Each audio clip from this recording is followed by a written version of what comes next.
เอาหนึ่งเจ้าท่านจะมาก่อนกันผมมาสัญจรวันนี้ก็ธรรมะสัญจรเวลาบ่ายโมงเนาะเริ่มพิธีเจ้าณมูลที่ครูบาเจ้าศรีวิชัยเจ้าคณะสงฆ์ตำบลสุเทพร่วมกับเทศบาลตำบลสุเทพร่วมกับหน่วยอบรมประชาชนประจำตำบลก็ตั้งอยู่วัดโป่งน้อยเนาะเอาหน่วยอบรมประชาชนอบต.แล้วก็คณะสงฆ์ตำบลสุเทพเขตหนึ่งเนาะเขตหนึ่งเขตสองแล้วก็เทศบาลตำบลสุเทพแล้วก็วัดในปกครองเนาะวัดพระธาตุดอยสุเทพวัดผาลาดวัดศรีโซดาวัดประหารพรวัดฝายหินวัดสวนดอกวัดช่างทองวัดไหมห้วยทรายวัดโป่งน้อยวัดละเปิงวัดอุโมงค์วัดป่าแดงเนาะก็จะมาพระสงฆ์สามเณรคณะศรัทธาวันพรุ่งนี้ขึ้น140-50จะไปถ่ายทอดสดเลยนะเจ้าตั้งแต่เวลาบ่ายโมงเป็นต้นไปเนาะบ่ายโมงเป็นต้นไปเนาะตัวลุงหนุ่มก็จะนำสามเณรนานถิ่นนานหน้าไปตั้งเครื่องเนาะเจ้านัดสามเณรแดงเนาะสามเณรออฟแล้วมันก็จะไปตั้งทะเบียนตัวสามเณรกระแตก็จะมาพรุ่งนี้เนาะไปเยี่ยมบ้านเดี๋ยวก็สามเณรแสงชื่นแสงหมอนัดผ่าตัดดูแลหัวใจเนาะผ่าตัดรักษาหัวใจ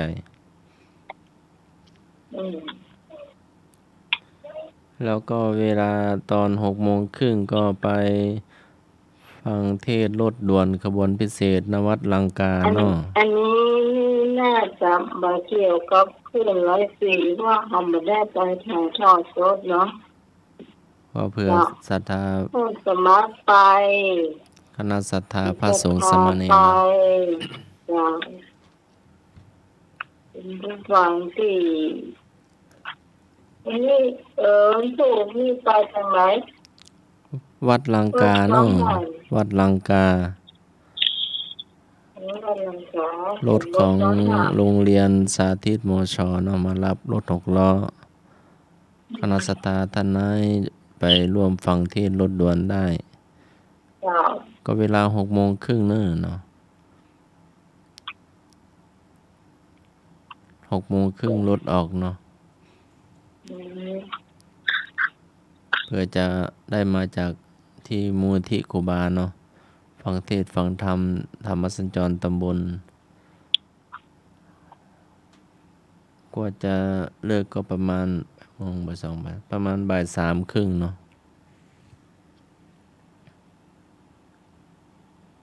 ยักษ์ของเฮานี่ก็จะมีพระประสมภีพระเจ้าในวันที่15เดือนมกราคมปีหน้าเลยครับปี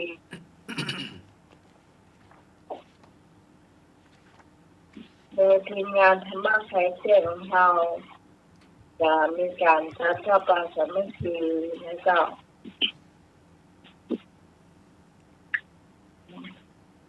หน้ากรรมการประธานอุปถัมภ์ในคราวครั้งนี้ก็น่าจะเป็นน้องสาวนะเจ้าแล้วเป็นส่งรายชื่อไปทางอาจารย์นะเจ้าก็โทรไปจำแต่ว่าตีไปจำไม่ได้เกิดแล้วมันที่เบอร์ไปเบอร์เดียวเนาะไม่แค่บอกเบอร์เนาะเรานี่เราโทรเบอร์ใดเบอร์หนึ่งไม่ได้เราจะเห็นเบอร์อย่างเงี้ยเจ้าได้บอกเจ้าบอกว่าจะส่งรายชื่อไปให้อาจารย์ก็เอาต้นว่าก็แล้วกันเนาะครับเอ เอาตัวเทว่าอะไรกันเพราะว่าจะมีที่ลืมมาเป็นแค่ตัวบอกว่าอันนะบอกเมื่อไหร่จะเที่ยนี่ส่วนประธานสมทบพระป่าในครั้งนี้จะเป็นสายได้สเก็ตนะเจ้าการนำของอาจารย์นิพนธ์พัทยาโนนะเจ้าบางคนนี่ก็จะมีหลายอยู่นะเจ้าอันนี้จะมีหลายสายด้วยกันเนาะครับเดี๋ยวอาจารย์ขอคอยประสานกันแล้วกันนะเจ้าครับ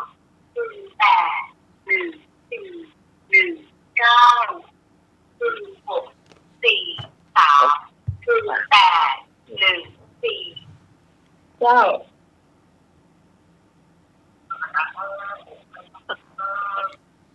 ได้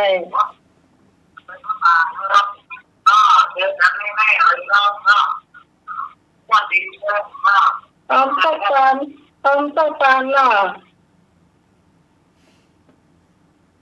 ว่าได้ต้องการเนาะ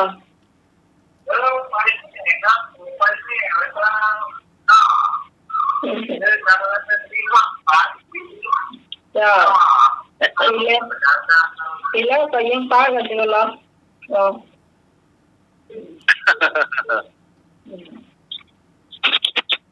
ปีแล้วต้นหอม500สิเด้อกะ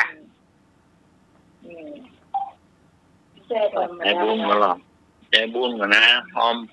ไปบุญผมเป็นพันแท้มาแล้วครับผมหอม500ครับ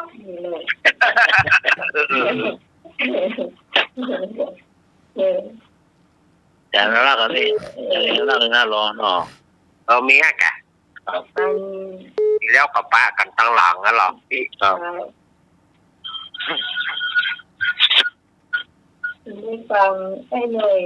มีอะไรชื่อเจ้าครับนี่ฟังที่จะที่ผู้ชมที่บนหอมที่บนโอเนื้อมาเราเนาะเจ้าโอนมาก่อนเนาะครับที่โอนมากับก่อแม่ศรีพันธ์จิตตาดูครับผม12,000 บาทครับผมครับแม่แดงดอกตะล่อมครับผม 1,500ครับ 1,500ครับผมครับมีแม่แดงนี่รวมไปถึงพ่อบุญข้ามูลครับแล้วก็แม่พ่อคำปันครับผมครับอันนี้3 ท่านครับขอบคุณครับแม่เจ้ารวมเป็นเงิน 1,500แม่เจ้าครับคนแม่จันทาชื่นใจเจ้า 1,000 บาทครับผมครับไปเริ่มเนี่ยแม่จะยาเนี่ยก็คือจะทวงแถม500นั่นนะถ้าผัวว่าเขาลืมนะเขาก็จะทวงเจ้า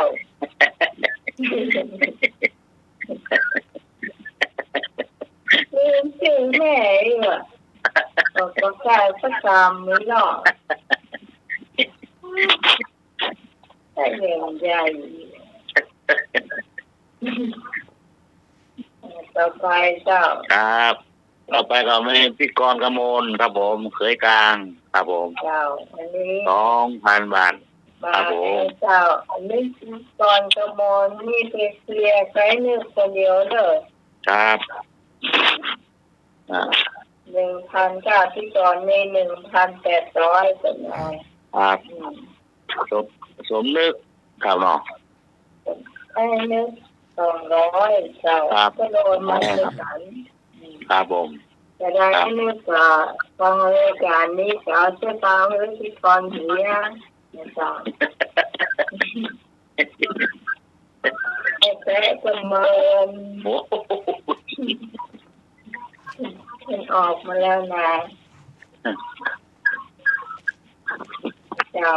ต่อมา ไป ในเกาะเมฆการจน การชนะ การจนา โพ โพ ธ ธ ยะ ยะครับผม อยู่ทานเจ้า ครับขอบคุณครับครับ เจ้า โอ้นี่ ไปต่อไป ครับ ต่อไป แม่สุกแก้วคำอ้วนครับ500 บาทครับผม อยู่สีโพธารามนะเจ้า ขอบคุณครับโมทนา ข ครั อบบ คุณนั่งนะเจ้า ครับผม ส่วนที่มีของไหนนี่ก็บางท่านะเจ้าอันนี้แต่ไว้มาจำเปิ่นเนาะ ครับ ถ้าหลับตาหรือว่าอาจจะมากกว่านั้นจะเปิ่นมาจำเนาะ ครับ แล้วก็ที่หอยเลยแห่งปันห้านะเจ้า แต่นิพนธ์แต่นิพนธ์2,000ครับ 2 ปันนะเจ้า ครับ แต่ไม่ควรจะเข้าบัญชีกันแล้วเนาะ ครับ มีไถ่แถมเสนอที่โอนมาก็ทำบริเวณต้น มีแล้วครับ ต่อไปที่เป็นต้นบริจาคมา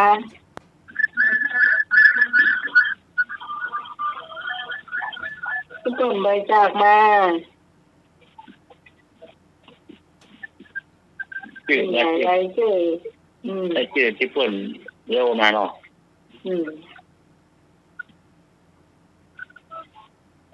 ไอ้ชื่อเรียกมาก็มี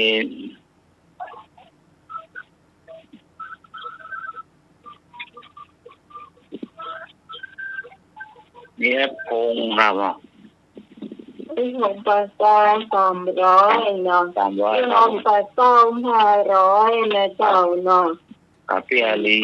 ที่อะไร 500 ที่อะไร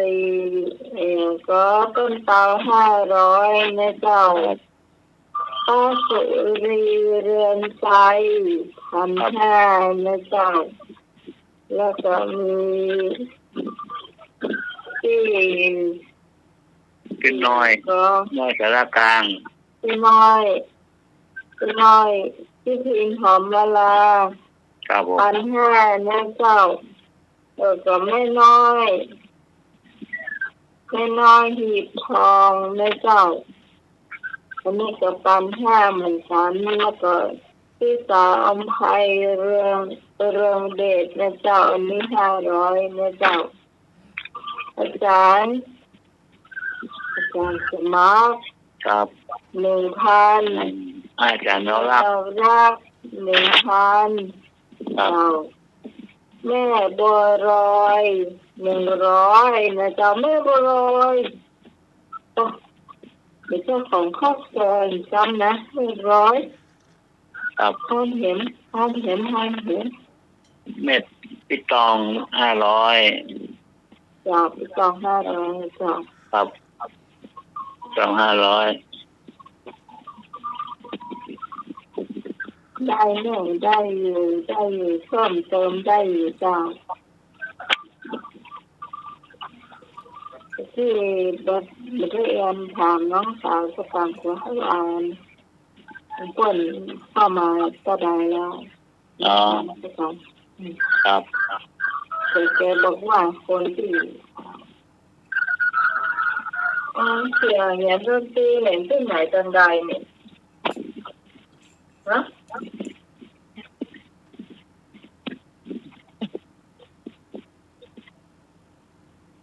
เป็นดนตรีแห่ที่ไหน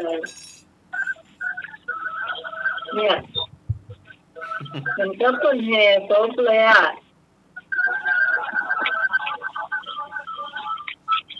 ขึ้นแทรกก็มีนะฮะสมัครก็ไม่ได้เปิดนะ ให้เปิดนะ มีครับ ขึ้นน่าจะมานะ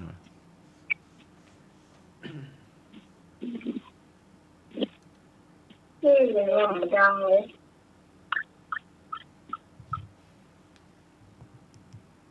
ดัง มันเป็นแห่จบเลย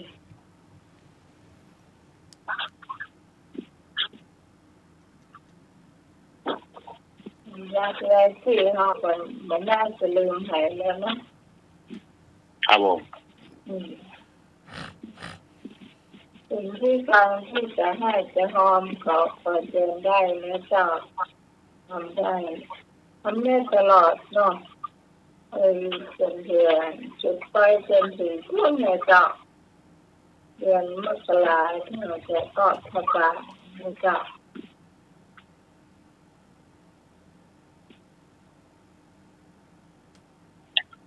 ต่อไปเราจะมาถามปัญหากันนะเจ้าเนาะจะไม่เป็นปัญหาที่เจ้าบอกว่าเจ้าคุณที่ฟังที่จะตอบปัญหา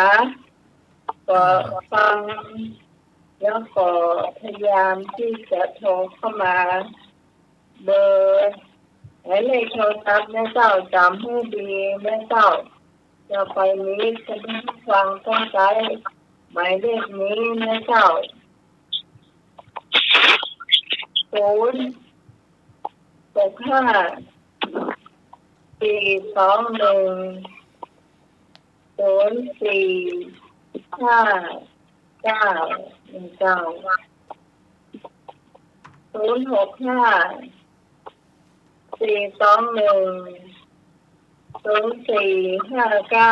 นะเจ้าครับผม062-305-5057ครับผมเจ้าครับตามหมายเลขนะครับน้องตามหมายเลขหมายเลขแดงเนาะครับถ้าบอกนอกรับไปคุณผู้ฟังจำไม่ได้จะหาแค่ตอบหมายเลขนี่ก็พอแล้วเนาะครับน่ากลับว่า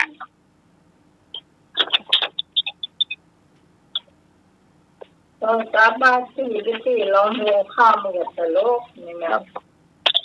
ไปดอนจันก็ได้นะมาสันนิธรรมก็ได้นะครับ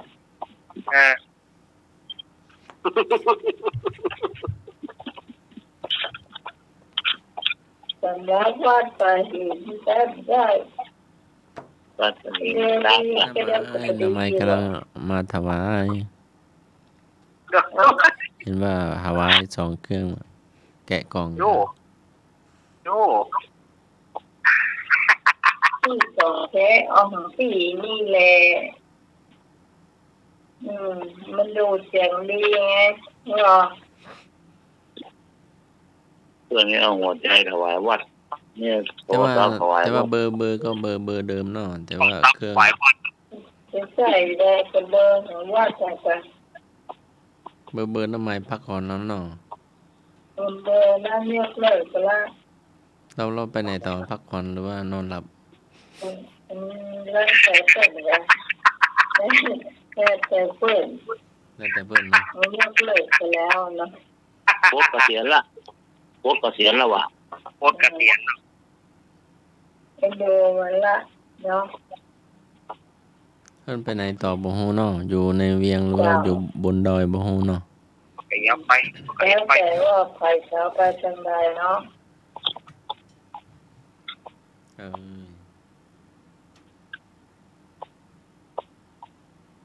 065-421-0459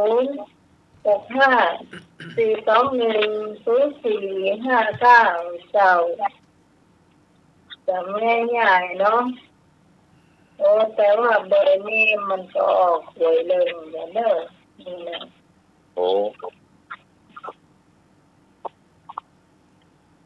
แต่ว่ามันซื้อนี่เบอร์7557ครับซื้ออันเล็กอย่างก็บ่รู้เลยต้องซื้อเล็กกับเขามันซื้อคนเดียว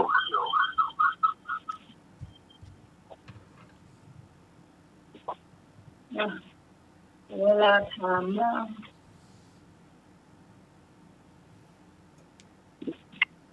ครับ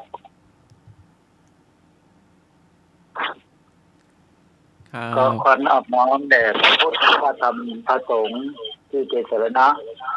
ของเราทั้งหลาย กราบนมัสการท่านอาจารย์พระครูสมุอิทธิวัฒน์วรสิโตรักษาการเจ้าอาวาสวัดหวายหินผู้อำนวยการสถานี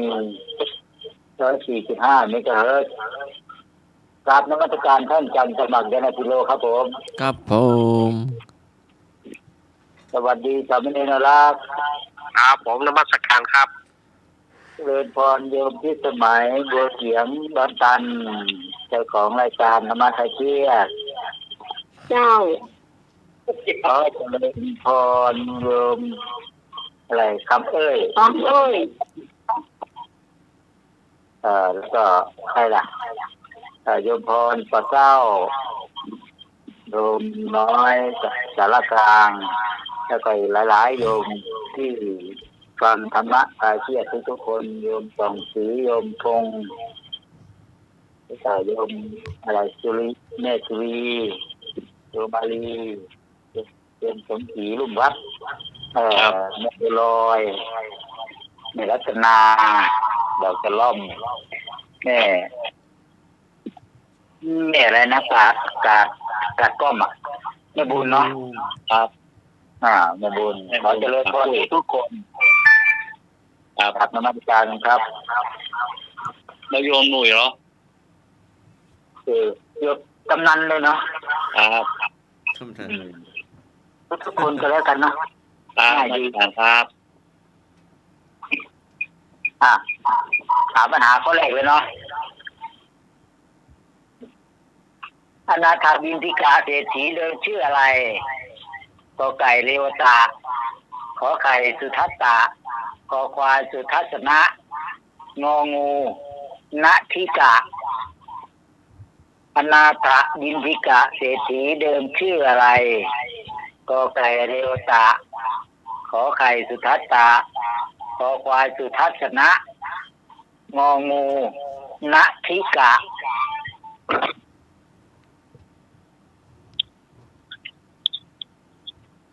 ครับผมเอาข้อ เอา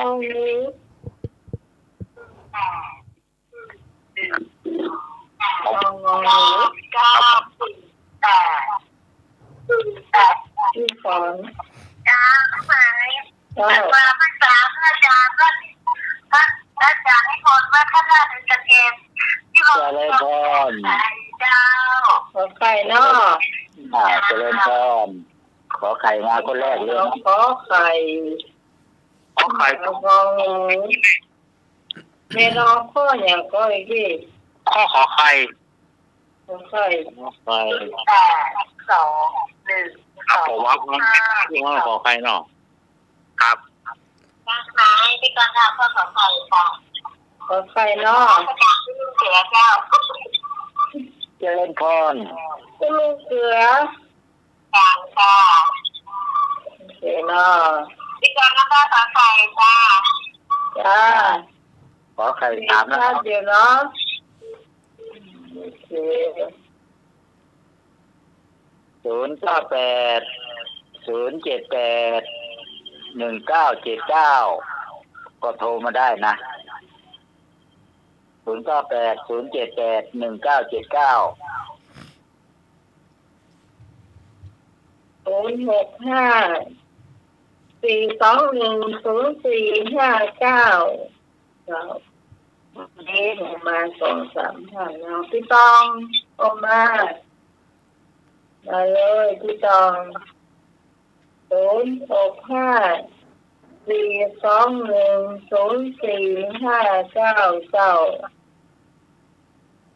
ถ้าบัดมีเพลงรบกวนนี่ก็ชัดเจนดีจ้ะเนาะ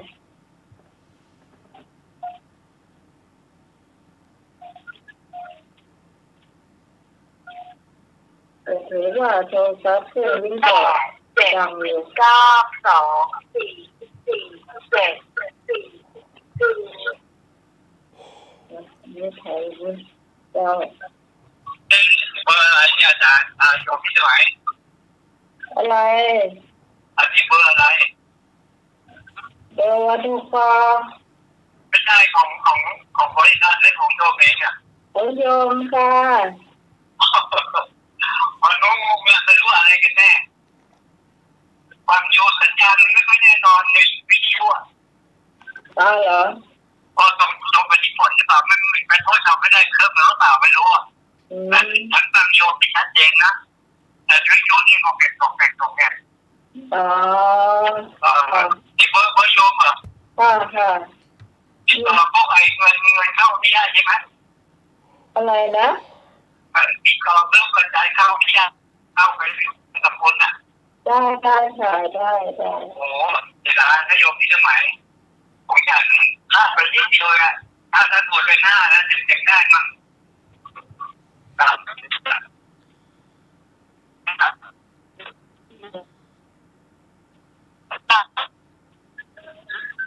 แล้วช่วยเท่าไหร่อาจารย์ช่วยเราจะช่วยเท่าไหร่ปีนี้ ถ้ามัน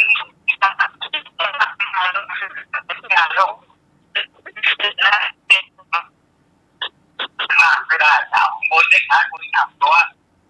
อัน357 370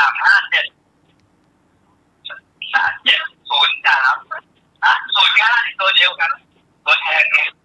จะเป็นตัวนั้นเป็นแรงกันที่แข็งเลยการเสริมเนี่ยแต่เขาก็ช่วยอยู่แล้ว เราเป็นไงไม่หรอ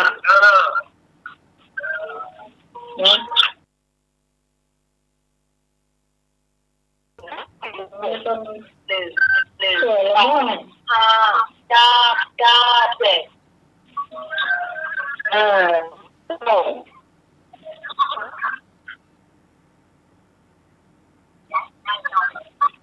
ต้องยกเลิกง่ายฮัลโหลแม่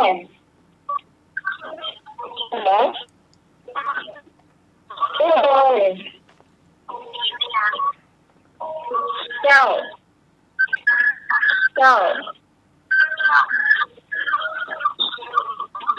กเลิกไปแล้วแม่ต่อไปแม่ต้องโทรเบอร์นี้อ่ะเจ้า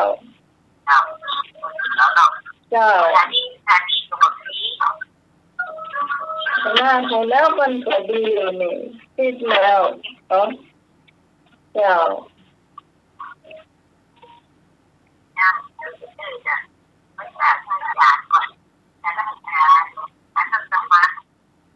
เจ้า เจริญพร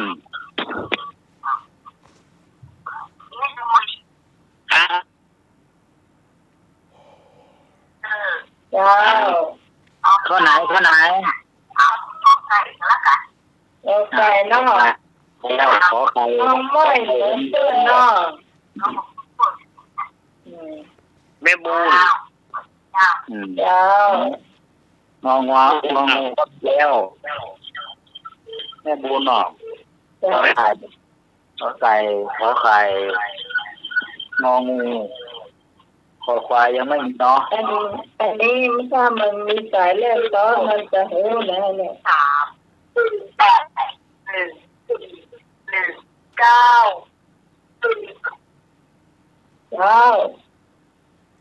เราจะขับผมจะแพ้ครับ ข้อไหน บังเลยครับ ข้อไหนฮะ เดี๋ยว ข้อไหนเนาะ มันจับเดี๋ยวตามเฮ้ยมันได้หวังเนี่ยมัน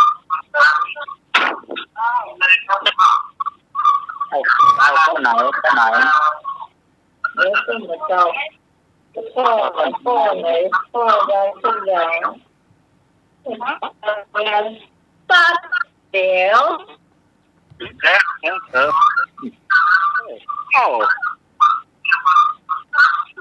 จะได้เนี่ยสาธุพรเบาที่หน่อยเหรอ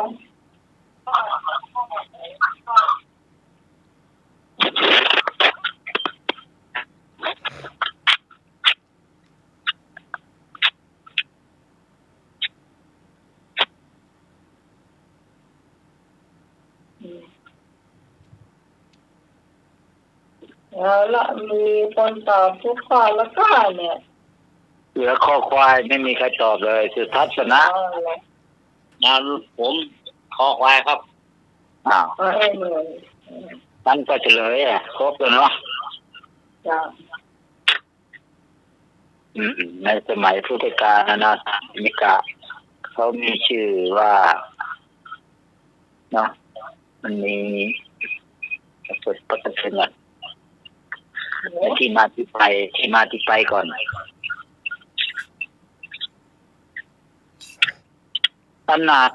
นาถบิณฑิกา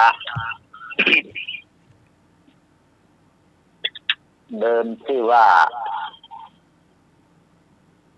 สุทัตตะอรหันต์สุทัศนะนี่ไม่มีในระบบนาทิกะก็ไม่มีชื่อเดิมของอนาถบิณฑิกะเพราะว่าอนาถบิณฑิกะเป็นคนผู้บริจาคให้กับคนยากจนคนอะไรก็เลยมีชื่อใหม่จากสุทัตตะเป็นอนาถบิณฑิกะเศรษฐีก็อันนี้ก็ตอบขอไข่เป็นคำตอบที่ถูกต้องถูก 3-4 คนเหมือนกันเนาะเนนก็ถูกโยมพรก็ถูกแล้วก็โยมอะไรนะกาดก้อมในบุญเนาะในบุญครับโยมเลยก็ผิดไปงองูก็ผิดไปกอไก่ก็ผิดไปแล้วไปตอบถูกต้องนิมนต์ครับอาจารย์มาครับ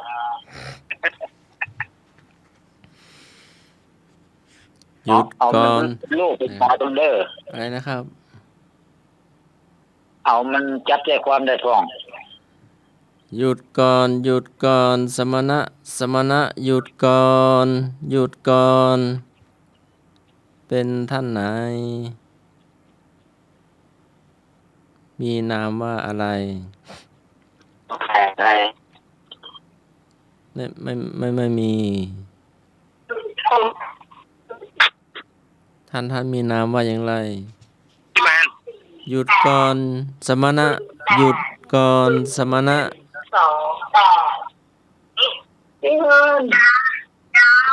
ท่านนี้มีนามว่าอย่างไรหยุดก่อนเป็นคำพูดของอหิงสะหรือองค์คุยมาเรียกพระพุทธเจ้าครับผมถูกต้องวิก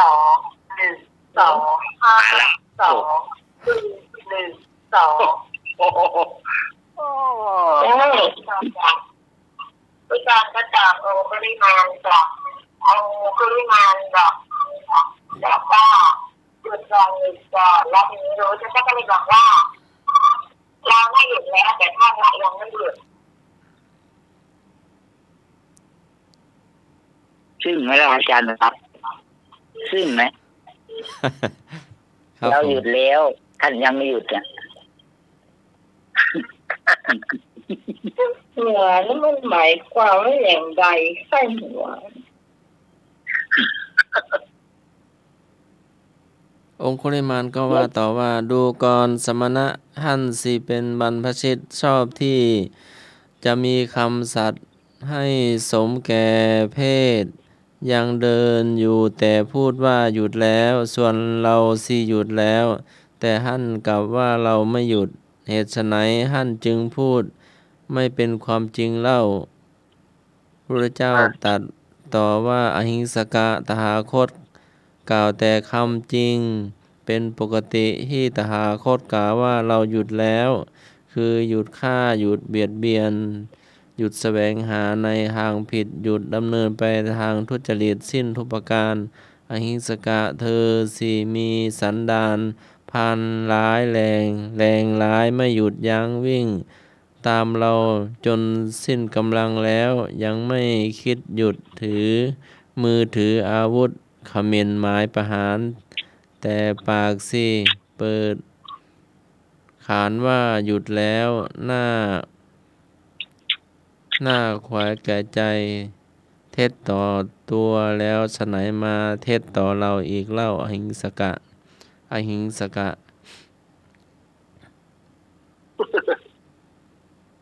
คำตอ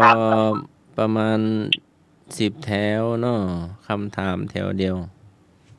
แม่นแล้วครับกราบนิมนต์พระอาจารย์นิพนธ์ต่อครับผม เอาตามไปธรรมดา องค์คุลิมานหยุดต่ออาจารย์นิพนธ์ต่อ มันลืมไปแล้ว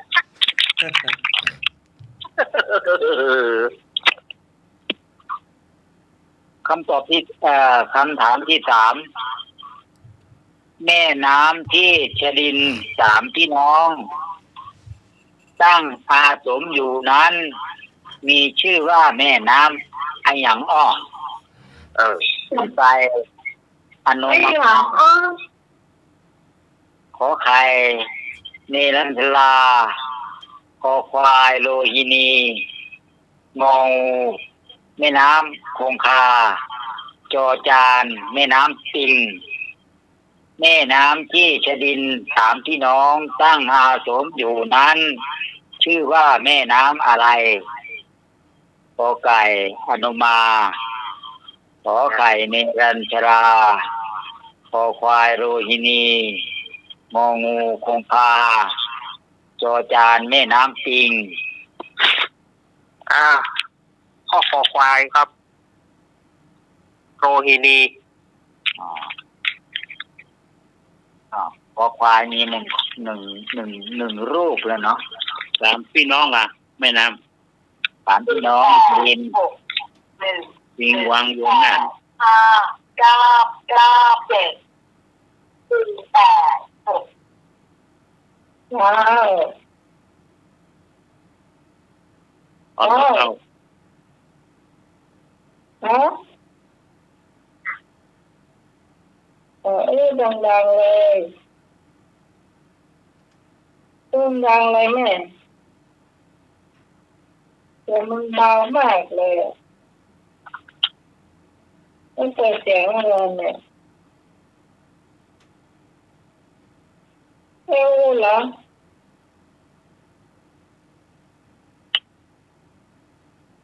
เสียงไม่โดนแต่เบามาก ไม่ได้ยินครับ เนี่ยข้อไหนก็ขอควายอยากขอควายเนี่ย คอควายเนาะ จะ ครับขอบคุณครับ พอจะรู้ว่าขอควาย แม่บุญช่วย ตอนแรกพ่อ 9 4 8 ไม่ที่ถอนมีเสียงดังมากเนี่ย คนนักงงูนะ แล้วคงคาเนาะ งองู เจ้าไม่ที่ถอนเจ้าเสียงที่จะดังเนี่ยก็จะมีที่ถอน 8 2 1 2 5 2 1 2 ที่ตอน จ้าที่การตอบข้อความใจจ้ะ ขอใจอนุมา จ้ะ อนุมา อ้าวก็ไข่มีแล้วเนาะ ฮะ ก็ไข่ก็มีแล้วเนาะ ผู้ที่มาสุดอาจารย์ที่ตัวน้องหยุดใช่ไหม น้องไม่รับปีนึงมีคนตอบเนาะก็จอจานเนี่ย ผมตอบอาจารย์เนาะ โอ้ อาจารย์สมานเอาเครื่องจัดจ้า ไปตอบจอจาน นี่ครับ อย่างนั้นปิ้งเนี่ยนะครับ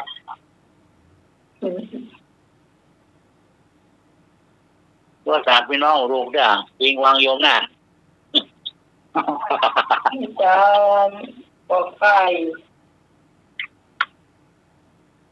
ไปขอไข่มีแล้วเนาะ พระเจ้าสาว ขอไข่ ไม่ต้องพูดเหมือนใครอะไม่ได้หน้าวงหลังนึกมีไหนเดียวเลย เปิด ยุดละกัน ดนตรีเพลงให้ฟังก่อนหาวัน อันล่าแล้วไปไอ้เนี่ย ครับ เขาเปิดเพลงแฮว่ะเขาเปิดเพลงให้ฟังอ่ะว่าเพลงเจ็ดม่วนแล้วนะพี่ ทั้งหมดมันรบกวน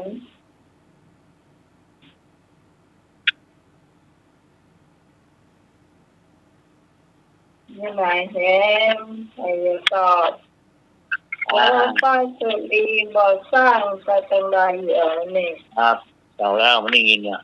065-421-0459 บัวลอยไม่ได้ยิน 098-078-1979ก็โทรมาได้ไม่เล็กที่ไหน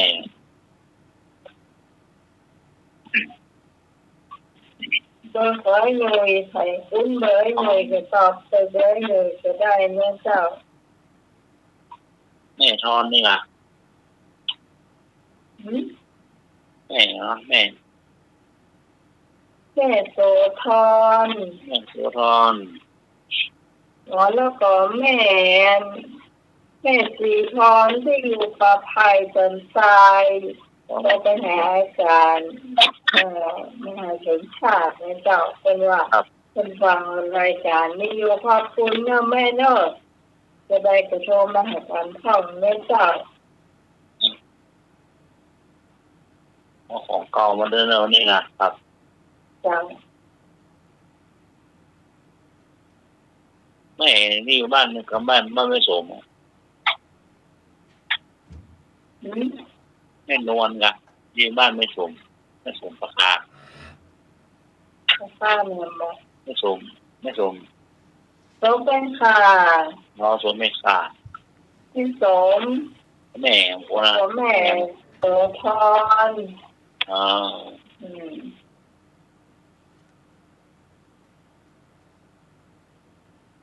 บอลแล้วก็เจ้าจะได้เฉลยเนาะ เฉลยเนาะ เจ้า แม่น้ำที่จรินสามพี่น้องตั้งอาสมอยู่นั้นมีชื่อว่าแม่น้ำอะไรกอไก่อนุมาขอไข่เนรัญชราคอควายโรยินีงองูคงคาจอจานแม่น้ำปิงหลังจากที่พระพุทธเจ้าประทับอยู่ณตำบลขยาศีสะซึ่งโปรดจรินสารพี่น้องและบริวารซึ่งตั้งอาสมอยู่ที่ฝั่งแม่น้ำเนรัญชราตามลำดับไปจรินสารพี่น้องพร้อมทั้งบริวารได้บรรลุธรรมออกบวชเป็นพระภิกษุพร้อมกันทั้งหมด1,013 รูปฉะนั้นคำตอบที่ถูกก็คือขอไข่แม่น้ำเนรัญชรา นี่ถูกต้องเจ้า ไม่ใช่เนาะ จ้า ควรมา คนที่แรกไปคนเดียวโดดงองูหัวนิมนต์ครับจะเดินเก้าหัวแก่ใดน่ะ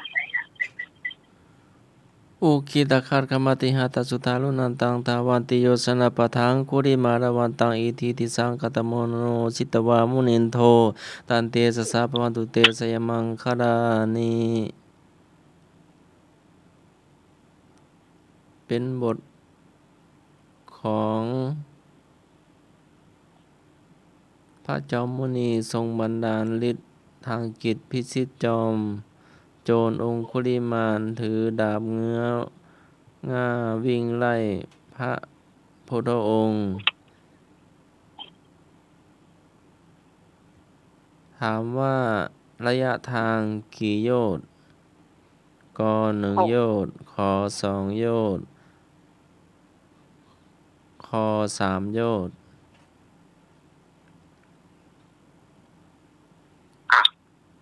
ลุงหนุ่ย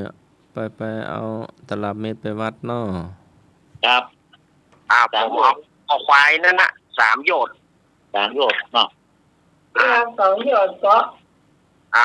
2 โยชน์เนาะ เจ้า 1 โยชน์16 กิโล2 โยชน์32 กิโล ที่องคุลิมานวิ่งตัวเองพุทธองค์เนาะ ครับ โยชน์32 กิโล 16 กิโลวิ่งแล้วตั้มน่ะ พี่กรณ์ให้เยอะเดียวก็พอละ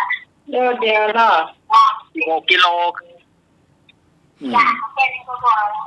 แค่นี้พอเนาะ เอาล่ะต่อ พอละเพราะว่าเดี๋ยวมองไม่เห็น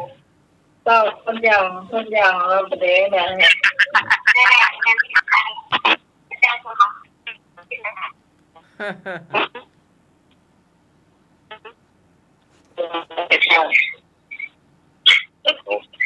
ตอนวางเลยค่ะ 12 32 8 6 1 8 5 เจ้า มาไหม เจ้า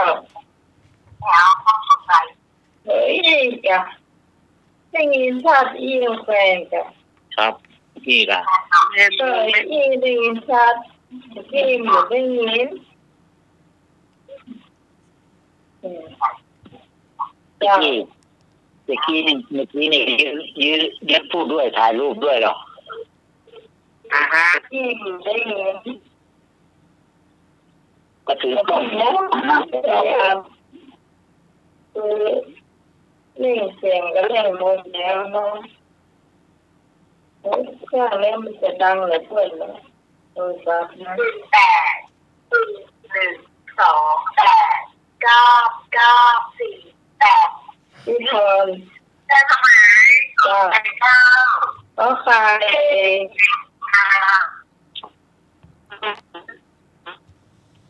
สองยอดเหมือนกันต้องหมายเจ้าพี่พรสองยอดเหมือนกัน 32 กิโล นี่มันก็จะได้จัดแล้วเนาะก็จะหมดหนีครับ มันก็ต้องมีเหมือนกันเหมือนกันโอ้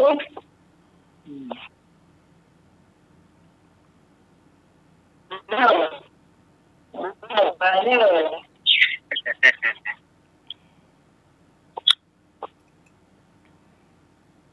ดูเนี่ยมันเหนือมันใหม่อยู่มันไม่ได้อยู่ใกล้นั้นนี่จ้ะ จะไม่ต่อทีหมดนะ สอง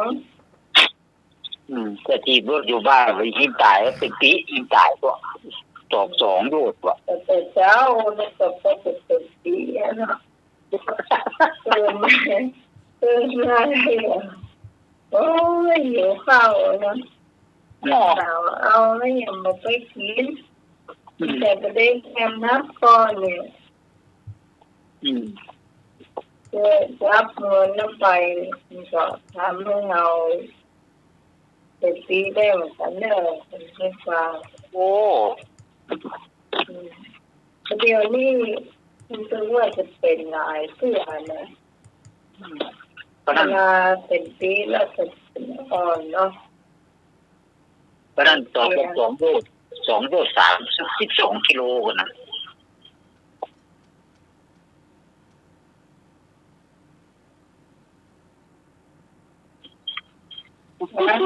โยชน์เป็นหน่วยวัดความยาวของไทยมีระยะเท่ากับ 400 เส้น แต่เนื่องจาก1เส้นถูกกำหนดเท่ากับ 40 เมตร โดยพระราชบัญญัติมาตราช่างตวงวัดพระพุทธศักราช 2466 ดังนั้นความยาว1โยชน์จึงมีระยะเทียบเท่ากับหน่วย 10 ร้อย พัน หมื่น 16,000 เมตร หรือ 16 กิโลเมตร เอาว่ากิโยชน์อีกเอาว่าที่ไหลเอาคำตอบเนี่ยจังเนาะ 2 เกียร์แล้วได้ถึงขนาดนั้นจ้าฮะ ก็เอา คำ กิน พูดไหนถูกก็ขอก็ถูกว่ามันได้ถูกว่ามัน องคุลิมานวิ่งมาครับอาจารย์เอาละอาจารย์นิพนธ์วิ่งต่อยพระพุทธเจ้ากันครับ เขาวิ่งไล่คนวิ่งไล่ระยะทางกี่โยชน์ พระพุทธองค์ก็เดินจงกรมหรือว่าจะได้ครับองคุลิมานวิ่งมาไวนั่นแหละตัวก็ใหญ่ เกิดประดับ แล้วเราจะได้รู้ว่าต้องเกิดชื่อตอนลง ในพุทธประวัติมันไม่ได้แจ้งนี่เนาะ คือเพิ่นตอนแสดงอภินิหารก็เพิ่นเดินก็เหมือนเพิ่น คนอื่นเนอะเดินเร็วอภิหารของพระพุทธเจ้ามีตั้งเยอะตั้งแยะเรื่องนี้ทำไมไม่รู้เนาะอาจารย์สมัครนี่นะ อ๋อพระพุทธองค์แสดงพระนิหาร ก็เลยองคุลิมานวิ่งมาบัตันเนาะ วิ่งตัวไม่ทัน กันขนาดเศรษฐีจะทำขนมเบื้องอยู่ชั้นเจ็ดยังลอยขึ้นโต๊ะอยู่บนหน้าต่างมานละ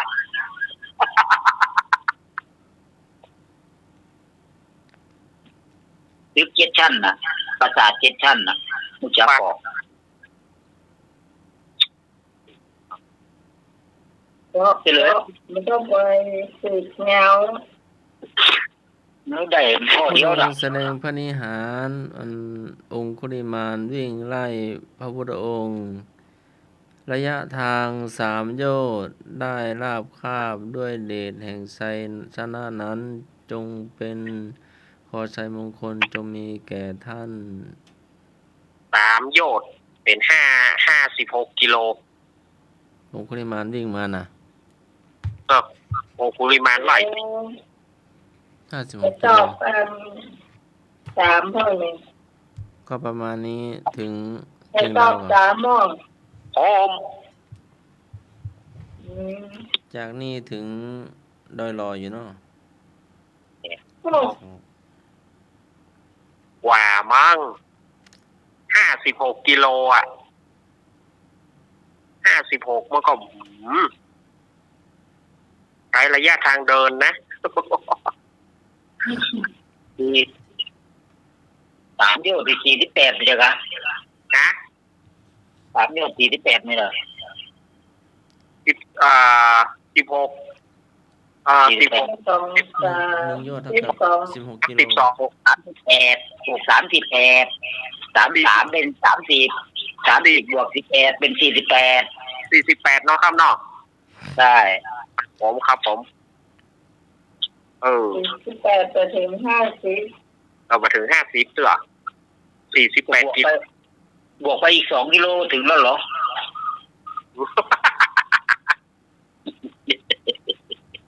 วิ่งมาตั้ง48 กิโลบวกอีก2 กิโลมันน้อยเดี๋ยวเนาะ หน่อยเดียวเนาะ50พอดี ก็ประมาณเนาะถ้าคนไหนถูก ข้อ3 โยชน์3 โยชน์กขอคอข้อคอถูก3 โยชน์ ตอบมา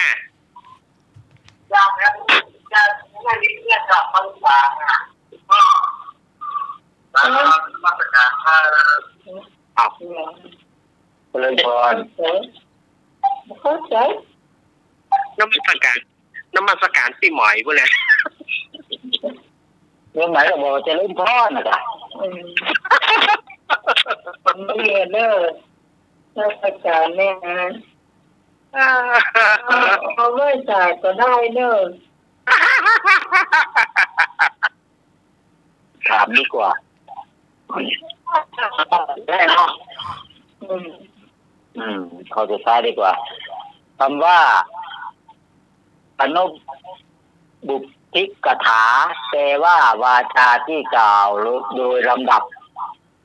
คำว่าลำดับนั้นมีกี่ลำดับ หรือว่าเท่าไหร่กอไก่4ขอไข่5คอควาย6งองู7คำว่าอนุบุพิกถาแปลว่าวาจาที่กล่าวโดยลำดับคำว่าลำดับในบุพิกถานั้นมีเท่าไหร่กอไก่4ขอไข่5คอควาย6งองู7ผมเอาข้อกอไก่นะครับ ไก่ขอไก่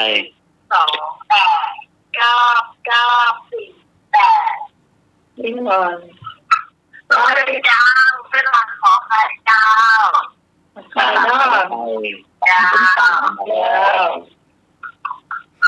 แล้ว มาเลย ขอไข่หนุ่ยเอาคอควาย อ้าว ศู กอน ย์ ไก่ขอไข่คอควายมาแล้ว 2 5 2 1 1 2เอาเลย บ้านจ้ะบ้านเอาไข่จ้ะ เหมือนกันเลยเนาะ กองขอไข่ จ้า เจ้า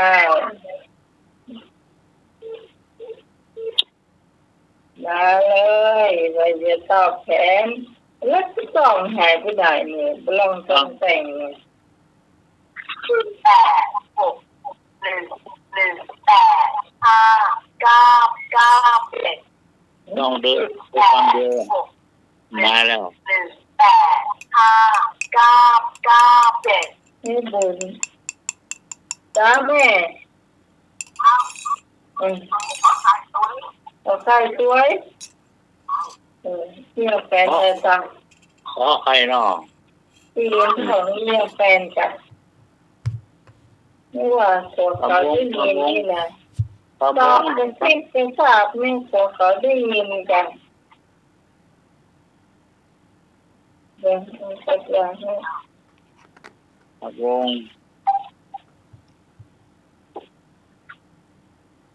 มาเลยผู้ฟังถ้าไหนจะตอบผมมาเลย ผมให้ตรงหนักปิงก็สร้างให้ตรงเนาะหนักปิง ให้โทรไปสร้างนี่ดักติ้งเจ้า ผมให้ตก คุณผู้ฟังที่โทรเข้าเบอร์บ้านเมื่อเจ้าเสียใจก็ได้ไม่ได้โทรละเนาะต้องจำหมายเลขโทรศัพท์มือถือเอาไว้เมื่อเจ้าเบอร์นี้จะมีเสียงที่ค่อนข้างชัดเจนเนาะ065ยังไหนตอบก็ไหนแม่บอกเสียงตอบก็ไหน การไม่พูดอ่ะถามว่าอย่างไร ถามว่าอนุพิกกถา ลูกบุพกถา อนุบุพิกถาแปลว่าวาจาที่กล่าวโดยลำดับคำว่าลำดับนั้นมีกี่ข้อกี่อย่างกี่ลำดับกอไก่4ขอไข่5คอควาย6งองู7 หก กอไก่มีแล้วขอไข่มีแล้วคอควายมีแล้วเหลืององู เอาคอควายง่ายเนี่ยจะของคนอื่นเนาะ บาข้อไหนครับ คอควายเจ้า ขอไข่ กอไก่ที่ ควา ใคร ย ตอบ ใหม่ ขอไข่ตัวจันนี่ละ ขอไข่นี่ผู้หญิงล้วนๆครับคอควายนี่ พรพี่กรแม่บุญ คอควายนี่อุบาสกหน่วย ครับ งองูยังไม่มีใครตอบเนาะ มือว่าง เอางองูยกให้เทรนพันเทกันแล้วกันเนาะ แต่มันแท้ นึกเหรอ เป็นทันแท้กับอันหลวงตาจิต ใช่ขอบคุณนะ แต่หนอนตา ใช่ จิตตังเลยเอางงไปเหียนเลยถ้าผิดก็แล้วไป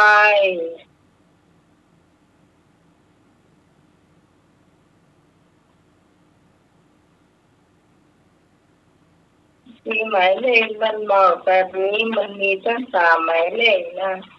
แต่ว่าซ้ายหมายเลขนี่มันดังดีชัดเจนดีอย่างแต่มันก้าวก็ตัวดังมันแต่มันเบาไม่หึงสุดแต่ยังดังเท่าเครื่องนี้เลยเจ้าหรือว่าเขาจะเสียสุดหรือจะตกลงลงไป จันทมักตอบถูกพ่อจันทมักครับ รับกา แปะน้ำปานะอยู่ ไม่ได้ยินไม่ได้ยิน ไปเติมน้ำปานะบริษัทน้ำปานะพระอาจารย์ รวมไปไหน ไปฉันน้ำพระอาจารย์หมดหม้อก็เลยไปเติมน้ำร้อนกาไฟจะไหม่หม้อ มาเจอมองเห็นหมดละ ว่าอะไรนะ ถามว่า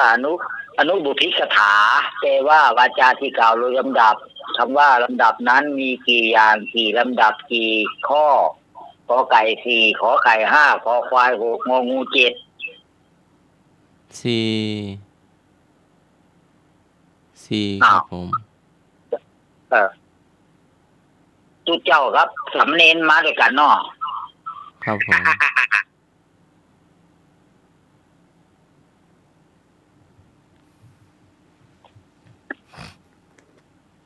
งองูไม่มีใครตอบสักคน2คนเนาะ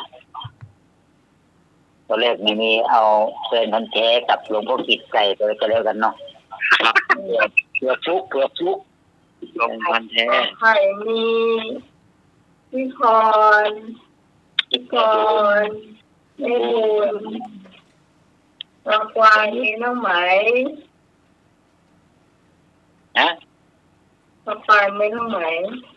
ขอไก่ขอควายหนุ่ย 3081419 เจ้า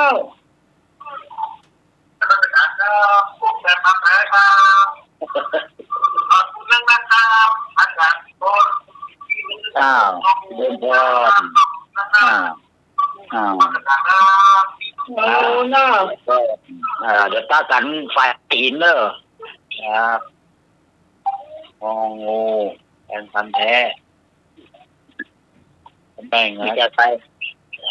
ไปหอมตาเสร็จปุ๊บกินข้าวปั๊บหายแซ่บปุ๊บ เป็นว่าหาทุกเพื่อนอย่าง หายจ้อย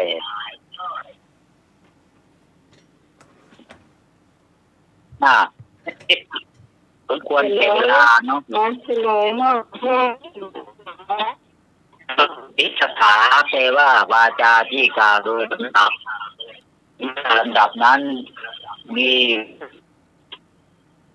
5 ข้อขอไปที่ถูกต้องอนุบุพิกถาวาจาที่กล่าวโดยลำดับมี5 ข้อคืออานักถาศีลกถาสักกะกถากามาอินวะอินวะกะถาเนคขมะกถามีอยู่5 ข้อแต่ว่าซุมสาวน้อยๆนี่ถูกหมดเลยเนาะ3 คนครับ เจ้า ก็คงจะหมดแล้วเนาะ คำถามมันแค่ส่วนเนี้ย อันนี้ว่าอย่าคิดมากให้มากเรื่องอย่าปล่อยเปลืองเรื่องเวลาเหลือน้อยอายุมากต้องเรื่องล่าอย่าเมื่อลอยต้องมันคอยทำปล่อยวางบ้างจะดีอายุมากต้องคิดบวกอยู่เสมอคงได้เจอความสงบสุขสีอายุมากไม่ต้องหวังความมั่งมีเป็นเศรษฐีดีไม่ดีจะตายไวอายุมากมีเมตตาเป็นที่ตั้งอยู่ยืนยั้งให้ผู้คนโดนกราบไหว้อายุมากถูกเบื่อบ้างบอกเป็นไรถึงอย่างไรก็เบื่อได้ไม่กี่ปีอายุมากอยากทุกสิ่งหากินได้ ดื่มกินไปให้สนุกให้สุขีร้องเพลงบ้างเต้นรำบ้างเป็นบางทีชุดชีวีให้สดใสวัยสวกราบนมัสการครับท่านจันทมักสวัสดีตำเนียรักเจริญพรโยมพิจิตรไม้เจริญพรโยมหนุ่ยแล้วก็เจริญพรโยมกรโยมพรป่าเศร้าแล้วก็หลายๆโยมธรรมะขายเกียรติทุกคนขอเจริญพรกราบนมัสการครับผมวันพรุ่งนี้วันพระอย่าลืมไปวัดนะญาติโยมทั้งหลายวันพรุ่งนี้ใส่บาตรตอนเช้าวันพระขอเจริญพรกราบนมัสการครับ ครับ ดู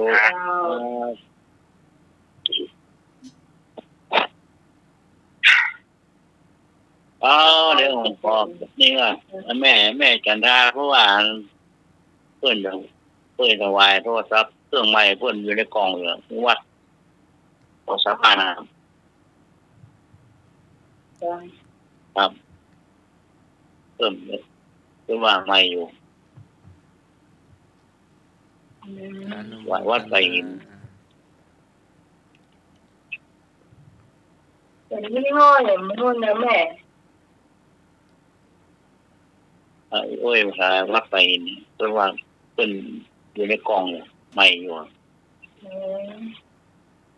จ้ะ ครับ แม่เติมแต่เขารู้น้องว่าเป็นยี่ห้ออย่างเนาะเป็นสติ๊กเกอร์โฟนเนาะบอกก่อน โอ้สามบ้านนั่นว่าอย่างเดียวนะ เราโทรศัพท์บ้านบางทีมันก็จะต้องโยกเหิน ครับ แต่ว่าของหมายนี่มันเป็นสติ๊กเกอร์โฟนโพสเอา อ๋อ โพสเอาโพสแล้วมันเร่งเสียงได้เร่งได้เบาได้เปิดเสียงเนาะเขาเปิดตอนแรกเขาปิดเสียงเอาไว้เอาหัวใส่สมัครไปเปิดไปจ้าสอบบอกพระเขาก็เลยเปิดให้เจอเดียวหนึ่งเดียวนะเปิดให้เจอเดียวว่างได้อาจารย์สมัครจะชอบ ก็ป้าเนี่ยก็ไล่เจ้าไปจ้ะเอามีไหนอีกมันอาจจะดังนะเครื่องนะเข้าไปดังแล้วก็โอเซตมันยังเหมือนดังเลยนะ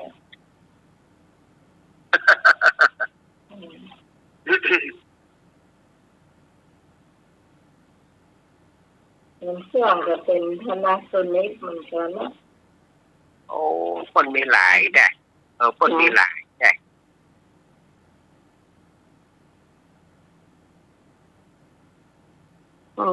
ของแม่จันทราแม่คงจะดูที่หน้ากล่องฮะมันจะมีว่าเป็นสติ๊กเกอร์โฟนก่อนเนาะว่าเป็นแบบยกหูก็ถวายได้เหมือนกันเจ้ามันสามารถต่อเข้าไปในห้องส่งได้เนาะ ถึงได้หมดอ่ะเนาะไปได้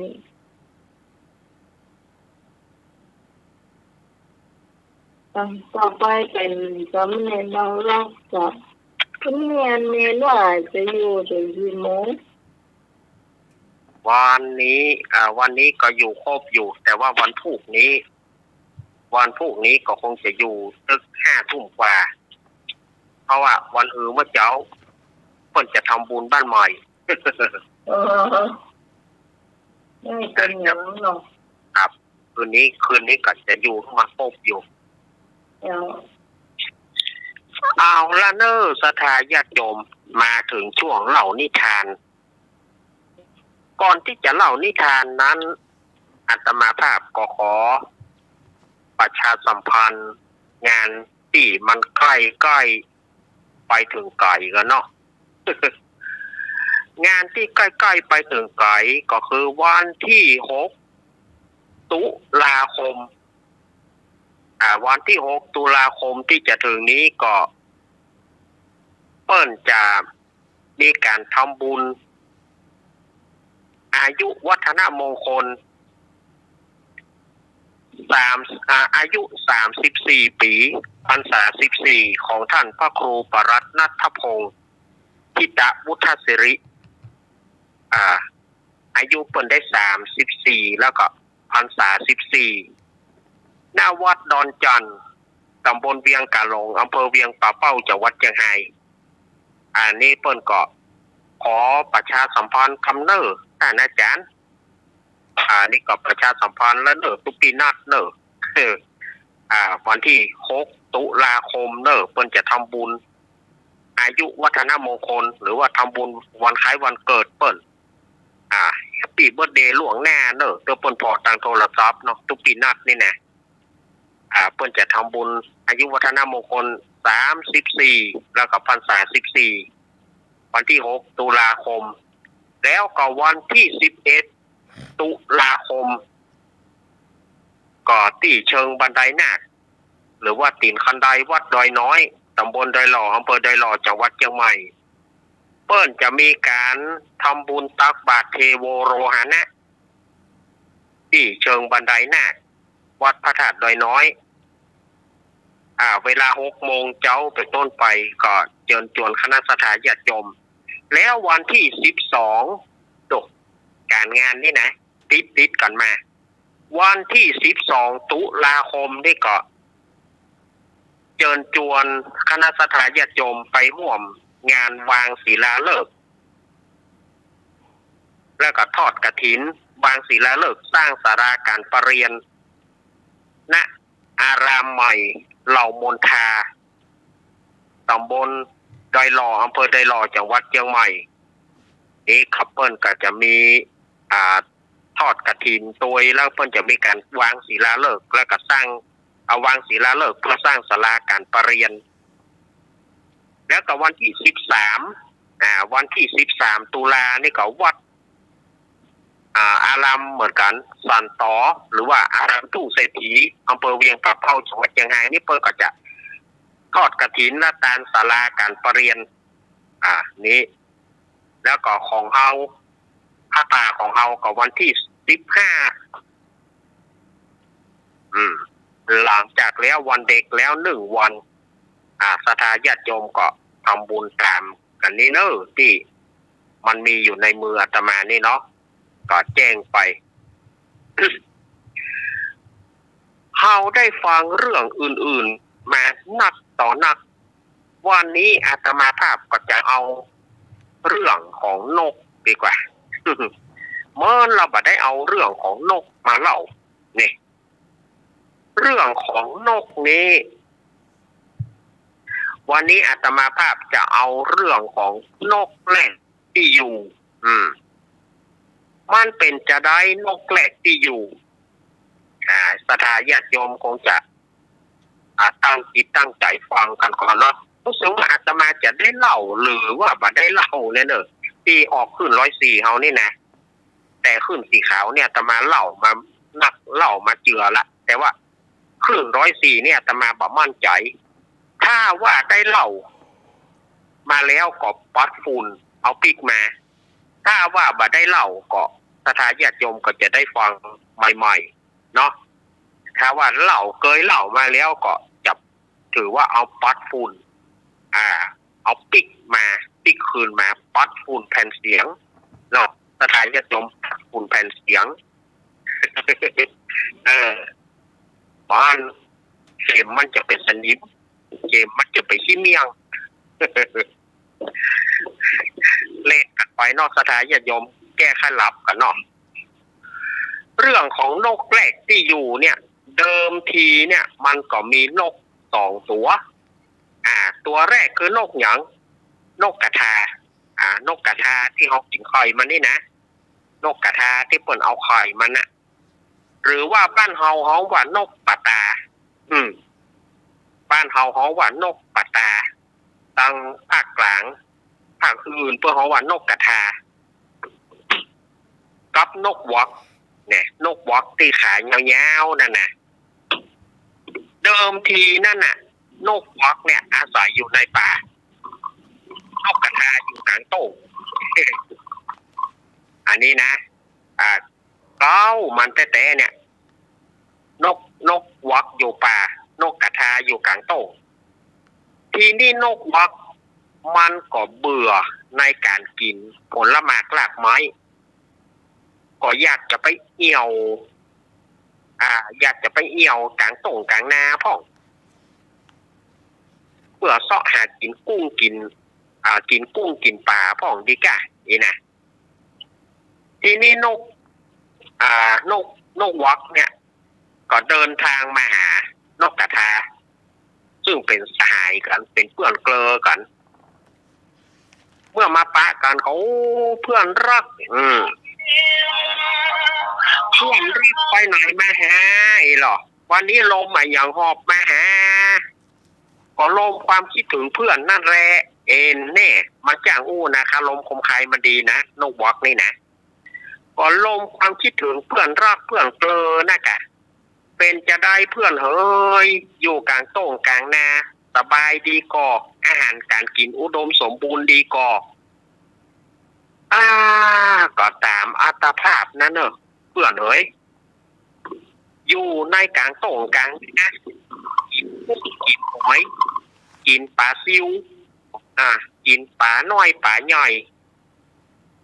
บางทีก็ได้กบพ่องเขียดพ่องบางทีก็กินปูพ่องอันปูนี่บ่ได้กินมันหนีบกินมันหนีบส่วนมากจะบ่ได้กินมันดีแล้วสหายไปอยู่ในป่าเนาะอาหารอุดมสมบูรณ์ก็โธ่พูดแล้วจะหาว่าคุยในป่าเนี่ยอุดมสมบูรณ์ขนาดจะกินอะไรอย่างมันมีปลาเลิศปลาเต๋อโอ้ในป่านี่มันมีอย่างอาหารอย่างอุดมสมบูรณ์ก็นึกว่าผลไม้กลากไม้นึกว่ามีกระลูกไม้หัวมันเปล่าอย่าคิดแม่อย่าคิดอย่างนั้นในป่าที่เฮาอยู่นี่นะมันบ่ใจเหมือนป่าที่ท่านจินตนาการไว้มันเป็นจะได้ในที่เฮาอยู่เนี่ยแม่กาปลาเลอะมันเป็นกาดใหญ่ลูกเป็นกาดเป็นลีใหญ่ลูกหวานเฮาเนี่ยกินข้าวนมกะกินได้กินทอดไส้อั่วข้าวไก่ละเฮาก็อยากจะมาอยู่ตั้งกลางโต่งพ่องนะเพื่อนเฮ้ยโอ้ท่านอยู่ปูนอุดมสมบูรณ์เหลือที่เฮากันนะเฮาหากุ้งหาปลากินเฮาหากุ้งหาปลากินเนี่ยเฮาก็ว่าเฮาเบื่อละก็ท่านยังกินได้กินดีท่านยังจะยังมาเบื่ออยู่กะเบื่อกะมันจำเจมันจำเจเพื่อนเอ๋ยจำเจขนาดข้ากินลาบกอไก่กินจีนกอไก่มาเพราะว่ามันมีจีนกูขาบลาบกูกำไม่กาเนี่ยมันถึงมีปลาเลาะปลาเตยอย่างตังปูนตังที่ข้าอยู่นั่นฟังเพื่อนป่าข้าชักจะสนใจนะหูรู้แล้วเนาะนกกระทานี่นะหูรู้ละเขาชักจะสนใจแล้วเฮาก็กินกุ้งกินปูเฮาก็ยังมาแก้เหมือนกันนะอันเนี้ยเฮาว่าดีว่าแต่นะเขาแหลกที่อยู่กันบ่นกกระทาเสนอมาเนาะเขาแหลกที่อยู่กันบ่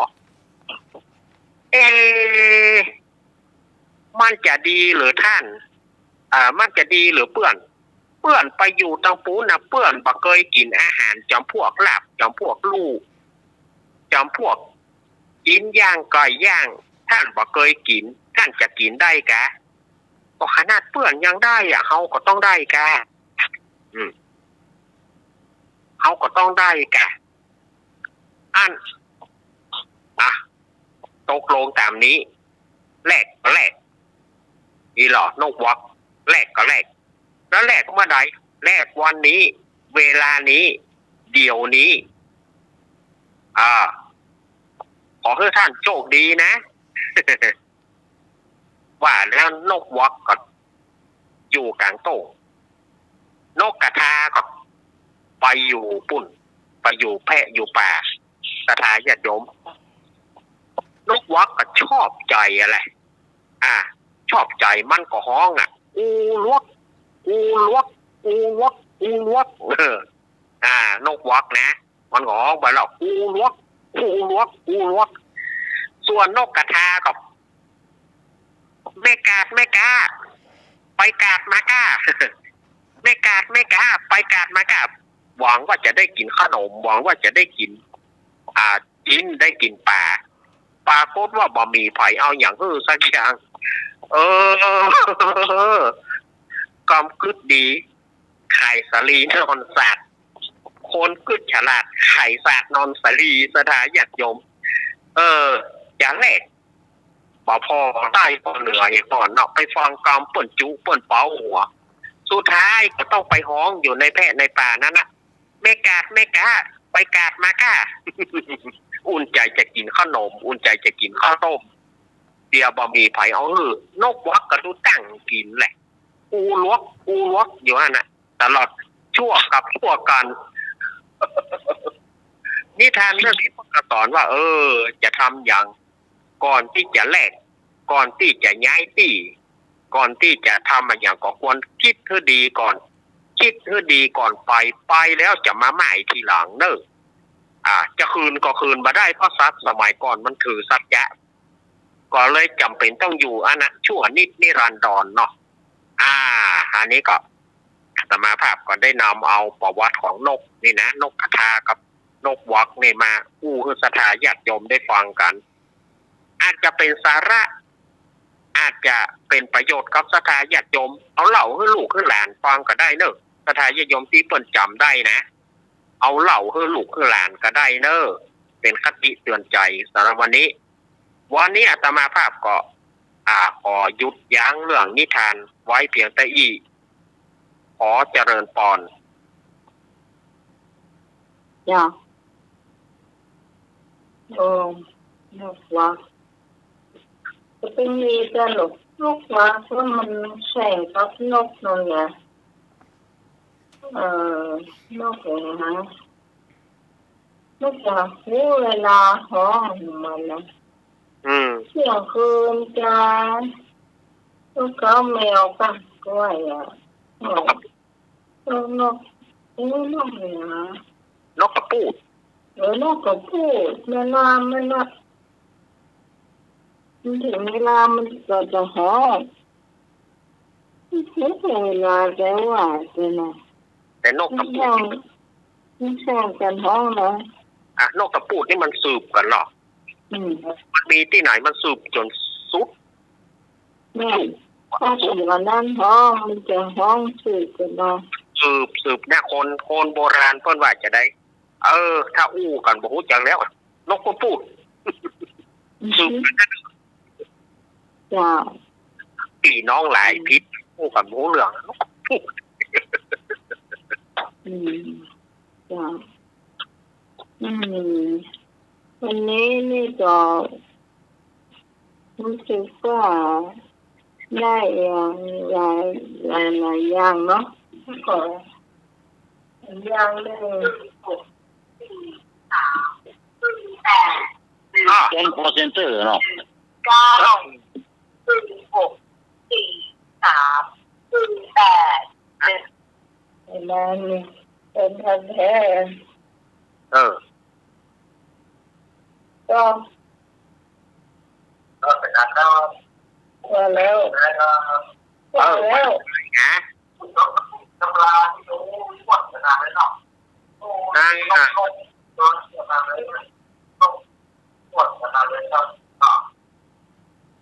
ขอบคุณ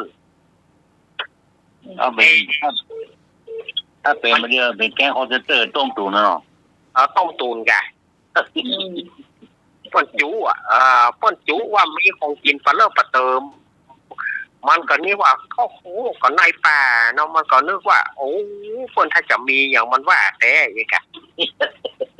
นกวักลวกอย่านกวักมันจ้างจู เอาไก่นะของกินนะเอาไก่ขนาดไหนอะอยู่กับกาดกับรีอะไรอะไปจักเดิมว่ะ เคยออกงอกเคยไปเนาะ เคยไปอ่ะโอ้ไม่ใช่กาดมีเขาในป่ามีกาดกับมีกาดในป่าไม่ใช่เหมือนในป่าที่เฮาที่ท่านจินตนาการไว้เลยอ่ะ อย่างโคมเคยไปกรุงเทพเนาะปันหวานนั่นเนาะ โอ้ไอ้อะ แต่หรอก เคยไปกรุงเทพพอไปแล้วอ่ะ มันถึงจะหูไง ยากสักคำฝันก็ไม่ไป อย่างสักพันฉันก็ไม่ไป แต่ก่อน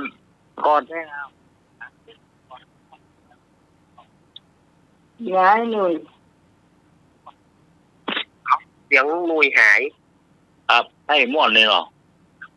มาละที่เสียงนุยหายไป ที่ฝันไว้นะก็ม่วนน้อยๆนะแค่ไปกรุงเทพแล้วไม่ได้ม่วนแสงสีนะคนอู้ไทยก็ได้ม่วนอีกแล้วเนาะแต่ฝึกอู้ไทยที่บ้านเราอู้ประจ่าง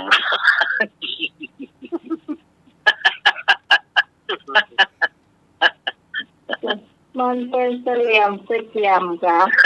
มันเป็นเฉลี่ยมเฉลี่ยม โอ้เพื่อนอู้ไทยกันอย่าเนาะเขาบอกเคยอู้ไทยแล้วใครไปก็เปิดนะ ไปเปิด ไปอยู่กรุงเทพไปอู้เพื่อนอู้ไทยเขาอู้ประจ่าง เนาะเอาอย่ามุกเกี่ยงจ้ะเนาะ หวานเลยโดนมันเป็นใจงานสักคำ เอาหอมก่อนรบก่อนนักนะฮะก่อนมันยังมีเราต้องโอ้หอมก่อนกรุงเทพหอมขนาดก่อนนี่นะ ฮ้อนกะมันก็ฮ้อนดูว่าจะพุ่งกระอาบน้ำอ่ะ ได้หรอก เมื่อไปอยู่นะ427นะครับโอ้เมื่อไปเรียนหนังสือ427นะครับ ป้าเกิดนอนเมื่อคืนนอนบ่ได้ลูกแอมน้ำ ฮอนในนางเทพนี่นะก็มันฮอนหมุนแล้วหรอ ซ้ำตาบดีเนาะตาคนกับตาบดีเนาะ ครับ ใช้สัญญาณเนี่ยผิวปากขึ้นไปบนดาดฟ้าเพราะผิวปากเข้าหัวเขาสะเลสลัมมาโจรเอาเนาะ ใช้วิธีปากเอากับผิวปากกระเสียงมันตอบมาแต่เดี๋ยวว่ามันจะลงมาฮะนะมันได้กินเขาผิวมามันก็ผิวตอบเขามันก็อาบน้ำเหมือนถามเอาปลามาถามปลาพอยมันบอกจื่อว่าอย่างอาบน้ำนะข้าวฮ้อนข้าวฮ้อนหานึกว่าชิงบันขึ้นมากับฮ้อนหมายนั้นนะมันเพราะว่ามันเป็นศูนย์คนตาบอดทั้งนั้นหรอ ครับ เวลายกถาดเวลากินข้าวอิ่มแล้วเพิ่นยกถาดไปไว้ของครัวเนี่ยต้องทำสัญญาณนะเป็นแต่รถพ่องผิวพ่องร้องเพลงพ่องบอกฟัง มันเงียบหรอกเงียบแล้วไม่โจรหรอกแต่หรอก คนกันมันจะมาโจรเขาแต่ก็มีอยู่นะบางคนก็ยังเสลอบอกหูโก้นบอกหัวเปิ้นผิวมาทางนี้มันก็เตียวมาทางนี้บอกไปซ้ายมันน่ะไปขวาไม่มีอ่ะแกงเกิมไม่กินหรอ โยกไปไว้แล้วหรอไม่เลยน้ำแกงเต็มซื้อรอยเลยให้ใจว่าสีไทยมันได้เรื่องนั่นนะตายนะ ตายมันจะเอาของผู้ไปเสียหายเนี่ยตายตั้งก็ผู้สุดท้ายก็บอกหูกระซ้ายอ่ะหาก็นึกว่าอันนี่หาก็นึกว่าอันตายจริงนั่นเก่าบอกว่าซ้ายตัวเก่าฮะน่ะนึกว่าซ้ายคิดมาตั้งซ้ายคิดมาซ้ายหาคิดขวาจริงแกมันก็ไปมีอะว่ะ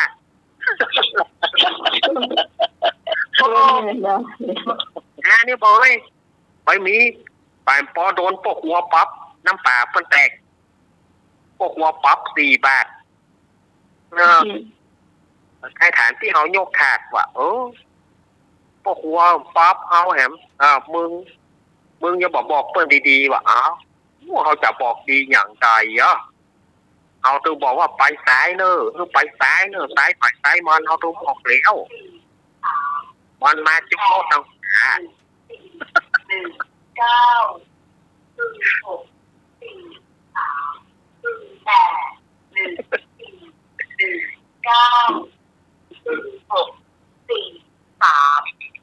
8 1มาแต่ไม่ได้ เตือนแทนแท้ ว่าไปเลยว่าไปเลยฮะ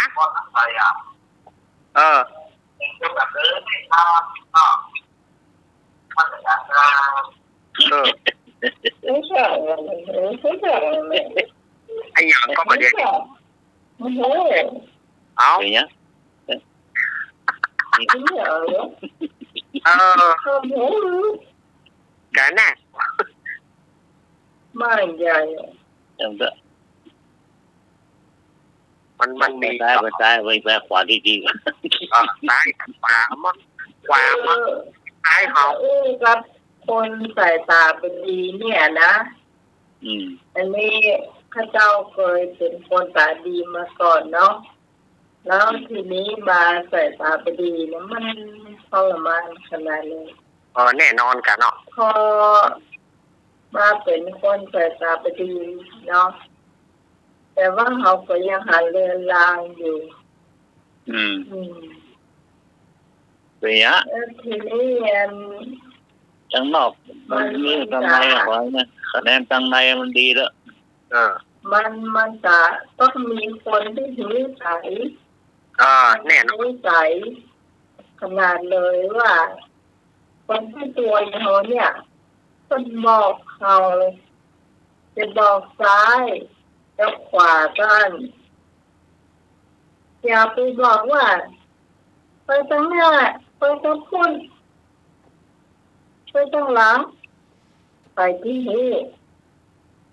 คือซ้ายกับขวาด้านนะเจาะซ้ายต้องแม่นกันออกหลายคนขออย่างบางคนเนี่ยอันเอากับหลังหันเนาะพอกับหลังหันไปแล้วเนี่ยเขาจะรู้ด้วยซ้ำว่าเขาไว้หลังขึ้นมาแล้วเขาจะต้องเกี่ยวกับจังใดต่อแม่คนที่คุ้นเคยกับตัวที่ตัวร้อยหรือว่าชัยยาอันนี้คุ้นเคยกับตัวที่ตัวที่ตรงที่เป็นแทนธรรมะคนนี้เนี่ยอยู่กันมาเรียกว่าเป็นนิสัยมากต้องลบกันไปมาระหว่างวัดป่าหินกับบ้านที่นี่นะ4 ปีอันนี้นี่ยอมรับว่าจิตใจคนดีหรอกนะจิตใจตาเปิดตาหรอกจิตใจคนดีแล้วก็ไม่รู้นะแกก็ได้ดีเนาะแม่นก็แน่นอนทำงานอยู่พุ่นทำงานก็ไล่ทำงานอยู่ที่สารคามเชียงใหม่เนาะทำงานที่ความรู้ใจก็ต้องสื่อบ้านนะเจ้าแต่ว่าแกมีจิตใจงามจิตใจงามแล้วก็ความงามฝักใฝ่ความมุ่งมั่นก็หูนะแสดงตรงไหนแบบนี้ใจงามจะให้คนนี้มาช่วยนะก็คงมาได้ธรรมะเนาะเพราะว่าคนอื่นเนี่ยเขาบอกที่มีเวลาก็จะอ้างนี้ทางที่เกิดผลประโยชน์หรอกมันมีประโยชน์มันจะว่ามีผลประโยชน์เขาเนี่ยมีเงินเดือนนะเงินเดือนที่ของเยอรมันเป็นจ้างมาค เป็นนักเขาจะเลือกร้อยนี่จะเป็นคนที่มีใจไว้ใจได้ แล้วก็สตาเขาก็พ้นมาเอาเนี่ยก็ไปเบิกสละตาคนเนี่ยแต่ว่าคนอื่นนี่มันได้เนอะอันนี้ยอมทับเลยถ้าไปกับคนอื่นนี่สตาหายคือบดีแล้วมีอยู่เจ้าหนึ่งโหดีนะจะมดกระเป๋าเจ้ามดกระเป๋าอ่ะมีอยู่ตัวหนึ่งเอาปลาเอาเปล่าไปปล่อยขึ้นกับวัดอย่างก็ที่ยันจะสัมปทานอ่ะที่ต้นพระโบสถ์อ่ะเน้นวัดป่าเจริญธรรมอ๋อแม่นวัดป่าเจริญธรรมที่ยันมีปลาไหลเผือกกันนะปลาเผือกปลาไหลเผือกนะที่ไปเนาะที่ไปที่เอานกไปที่เอาเต่าไปเอาป่าไปปล่อยทีนี้เอาไปให้ค่าจ้างเขาแล้วเนาะค่าจ้างเขาก็จะเข้าเขาจะไปส่งวันไปได้เนาะโอ้แล้วก็ทีนี้ติ๊กมาแล้วก่อนมาถวายน้ำที่วัดสายหินเลยค่ะน้าที่รอน้ำที่คนเอามาส่งเนาะของน้ำสิงเนี่ยค่ะเอาแค่ช่องน้ำสิมาเถอะแค่ช่องน้ำก็เลยช่องน้ำของพระอาจารย์นั่นเนาะแต่ทีนี้แกเป็นคนกำกระเป๋าเพราะว่าตอนท่านพระเจ้าใส่เสื้อเหมือนเสื้อของคนเป็นของคนอินเดียมันจะมีมัดซ้ายมัดขวาเนาะมันเติมค่ะมันจะเป็นอย่างอันเป็นขนาดเป็นเสื้อขาวนะเสื้อเนี่ยเนาะเลยให้แกกำกระเป๋าเขาบอกไม่คิดสังเกตหมดแล้วว่าถามว่าเซ็นยังที่ไหนเนี่ยยังถามเนี่ยเนาะพอทีนี้เสร็จแล้วพอออกมาเนาะออกมาแกก็คืนกระเป๋าให้ก็ไปได้เฉลียวใจทุกอย่างจนกระทั่งตอนนั้นเอาน้ำเนี่ยมาส่งเนาะก็ยังดีนะที่ว่าแกเบาก็ตางส่วนนั้นไปนะที่2,000ไปกับ3,000อะค่าน้ำอ่ะน้ำจริงนะกับ3,000เพื่อทางส่วนนั้นยังอยู่เพราะเอาสั่งเรียบร้อยแล้วหรอกให้คนมาส่งทางคนเนี่ยน้ำสิงก็เอามาส่งแล้วทีนี้พอมาถึงที่บ้านนี่จ้ะพอมาถึงบ้านพอมาดูกระเป๋าเจ้ามันอย่ามามันปกติเขาจะไม่ค่อยดูกระเป๋าเท่าไหร่มาถึงบ้านมาดูกระเป๋าก็ทางหายไปเห็น900เจ้าก็ทางมดกัน4,000สายเหลือก็ทางอยู่300สายเจ้าก็เลยโทรไปหาชายาหรือว่า100เนี่ย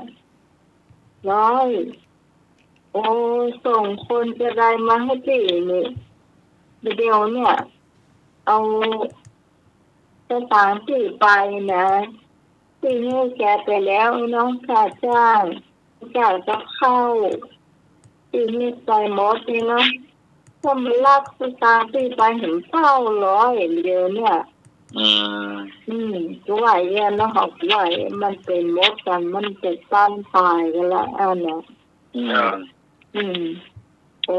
จะอ่านน้ำเหนือน้องตีเลยตั้งอยู่น้อยเดียวนี่ไหวกันน้องหญิงเรียบร้อยเป็นจ้างก็คือจ้างกันน้องแม่นจ้างก็คือจ้างมันไปเถอะเข้าตอนเดียวไปได้ลูกจะเอาไปมันคำนะแล้วเรียนแบบมาถึงบ้านเราถึงรู้ว่าคนนี้เจ็บกันแล้วก่อน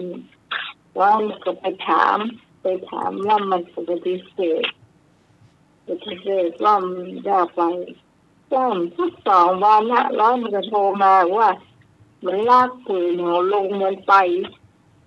เดี๋ยวนี้มันโดนครอบมันโดนยับไล่หรอแม่นแล้วครับโอ้กับพันตาหันได้เนาะครับ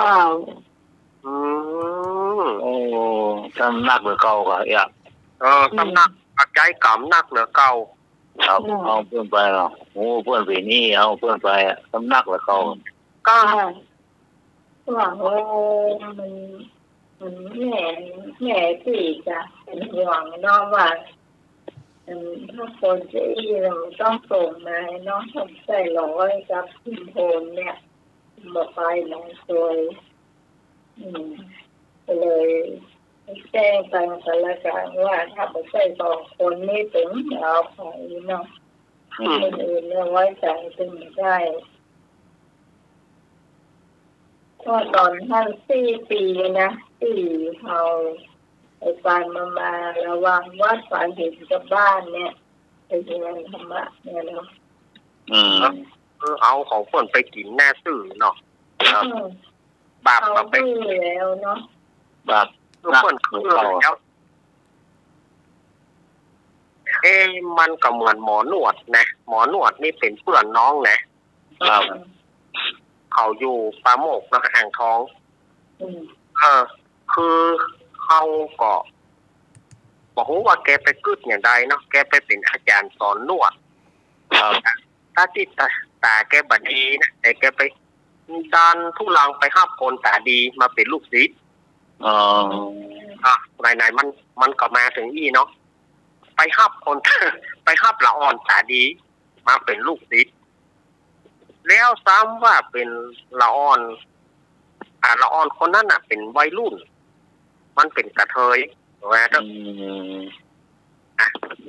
วก็อาจารย์นะครับคนที่เป็นครูเนี่ยก่อนยังว่านะก่อสอนนวดแล้วเข้าเอกอะมันเข้านอกออกในได้อ่ะเพิ่นเอาสตางค์ไว้หน่อยครับทีนี้ก็ว่าเนี่ยละอ่อนเนี่ยก็ไปเอาของเพิ่นไปลากของเพิ่นทีนี้ก็โทรมาหาน้องว่าหลวงพี่ไม่มีละลูกศิษย์เอาเงินหมอดาไปหมดเลยถามว่ารับฮับเขาได้อย่างไรเขาตาดีก็เขาตาดีเขาปกติหลวงพี่ตายแล้วหมดนะตายถ้าเธอเนี่ยอย่างเธอตายแน่ๆแล้วก็คือเขาเข้านอกออกในได้มันก็ไปมีว่ะ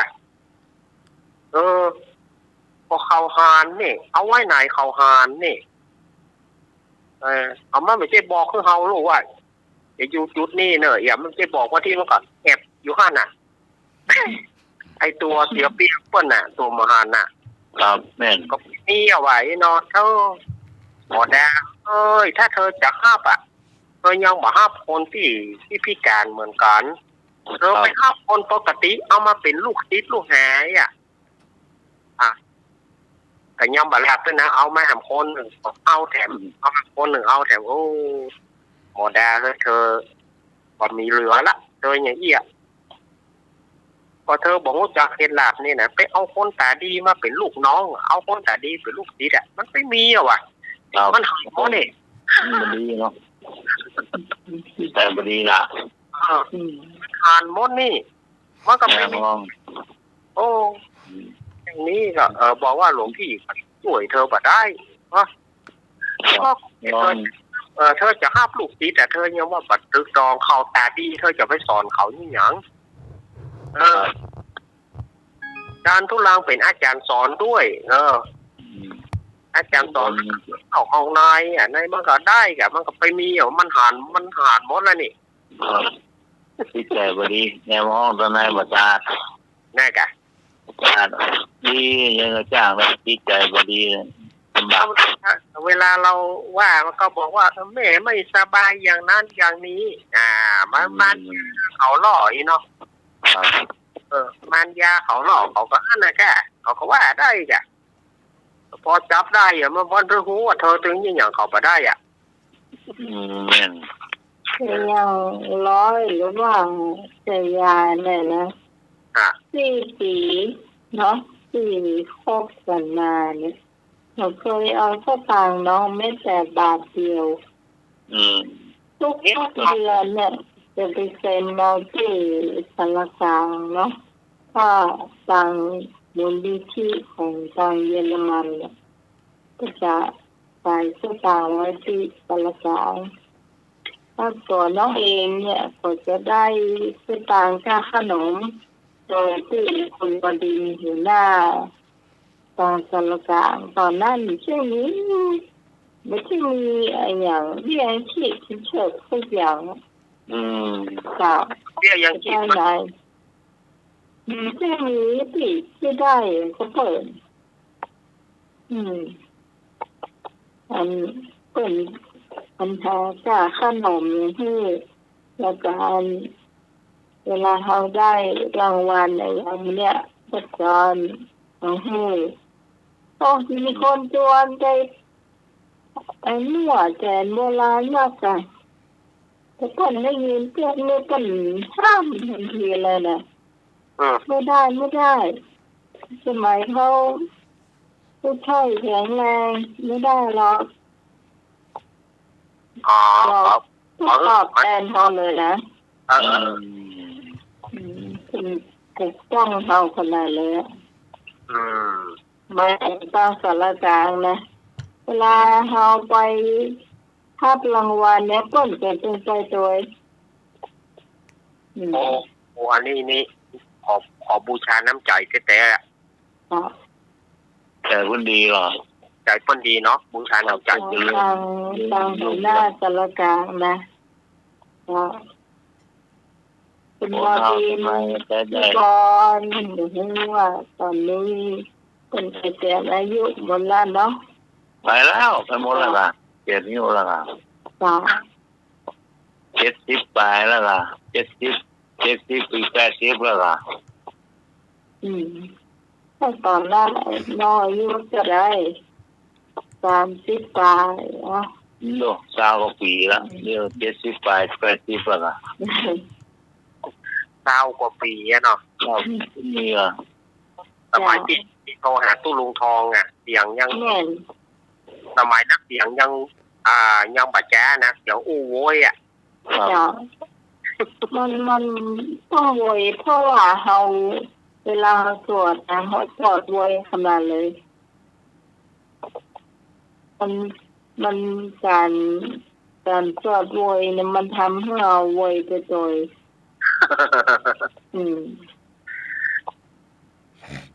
นะมีส่วนนะมีส่วนมากเลยได้ใจเหมือนนั่นหรอจ้าแค่ต่อมามีละเดียวเนี่ยตอนนี้เหมือนกับว่าเอาสวด2 คนไงครับมันมีเสียงที่บันทึกเอาไว้เนาะบันทึกเอาไว้แล้วก็พอสวดไม่เจ้าแล้วก็จะได้ยินเสียงเก่าเยอะจ้ะเดี๋ยวมันม่วนนะถ้าเราศึกษาแต่ม่วนจ้ะสู้ชีวิตสู้ต่อไปเว้ยฮะนะครับจำแนงเราสร้างความดีในวันนี้เมื่อก่อนนี่ยอมรับว่าจะเอาบอกว่าไม่ค่อยกล้าสู้สายตาคนอื่น ขอเป็นว่าให้ว่านี่ผัวได้ยินคนว่าเอาธรรมดาครับฟันมาแล้วแล้วผัวอยากทำ มาสอนเลย เอาฟันมาเป็นแบบอย่างที่ดี วันไทย โคนครบ32กระโดดน้ำตายห้องฆ่าตัวตายห้อง ก็นี่ล่าสุดเนี่ยที่บ้านโฮงเนี่ย ครับ มีนี่หมวกกันนอกไปกระโดดน้ำลี อ๋อ จ้า เนี่ย ไปนี่หมวกกันนอกไปกู้เงินมา ครับ กู้เปิ่นมาเอามาทำร้านอาหารตามสั่งทีนี้ส่งบัตรตันกะส่งบัตร โค ตัน วิดเนาะ หัวเปิ่นมาเอาเข้าหัวนี้ ครับ ไปโดดน้ำลีแล้วในพวกน้ำลีมันน้ำไม่ลีเนี่ยมัน โอ้บอกซะหน้าปวดเลยจ้ะ เปิ่นมาได้เนี่ยเปิ่นมาก็หามาได้แต่ว่าเนี่ย อ๋อ คืน กี่วัน 2 กี่วันถึงได้ ฮะ กี่วันถึงได้ ได้2 วัน 2 คืนน่ะ โอ้10 กิโลว่าอาจารย์ เอาบอกว่ามันตามน้ำเนาะ ครับหน้ามันเกี่ยวเลยเหรอเนาะ แกเป็นปักขยอนะ อ๋อดูจ้ะ ปักขยอเป็นปักขยอเนาะ ดูจ้ะ น้ำ เอาเกี่ยว นะเครื่องจอดไว้หัว อ๋อ แล้วก็โดดไปพุ่งเหลาลงตึ้ม ดูจ้ะเนี่ยมัน ก็ มีครอบครัวกับอีกหน่อยนะ แล้วกันเนาะเพราะว่ามีหลายคนอาจจะมาโชคดีเหมือนน้องไหมป้าประกาศแต่ว่าก็มาได้เนี่ยเจ้า โอ้อันอู้ถึงโยกดีนี่สุดยอดแล้วกับพี่เขาเนี่ย ครับ เมื่อวันพัดที่แล้วท่านอาจารย์ชาติก็ยังถามมาอยู่ 4 3 1 8 1 4 1 9 มาแล้ว เจ้า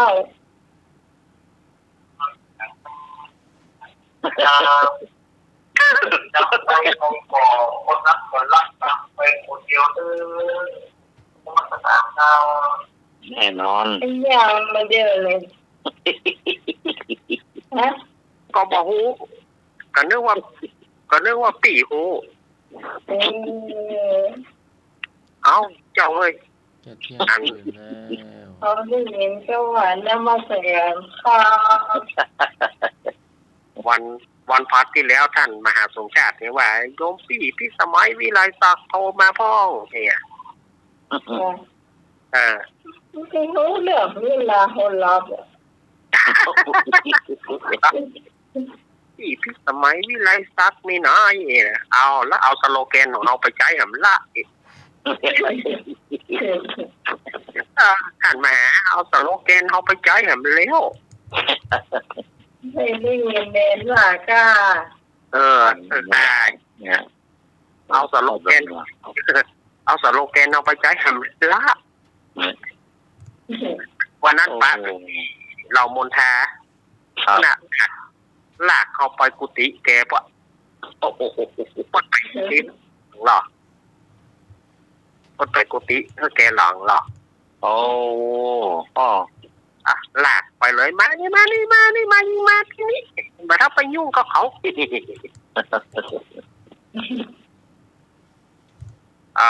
แกถ้าแกมาทางนี้แกได้นอนกุฏิอะไรกุฏิคนแปลงพิเศษอะไร เมื่อวานนี้ยอมรับมันรับนั่นเอง วันนั้นแต่ถ้ารับเนาะวันการวันนั้นน่ะ ไม่มี ว่าการวันนั้นเป็นผมผ้าเสือครับ โอนตกวันข้ามเลยนี่อาจารย์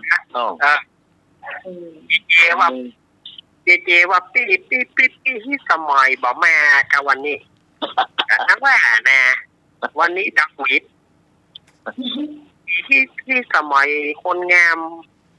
บ้านดอนตอนเนี่ยวันนี้เดี๋ยวดักวิดนะ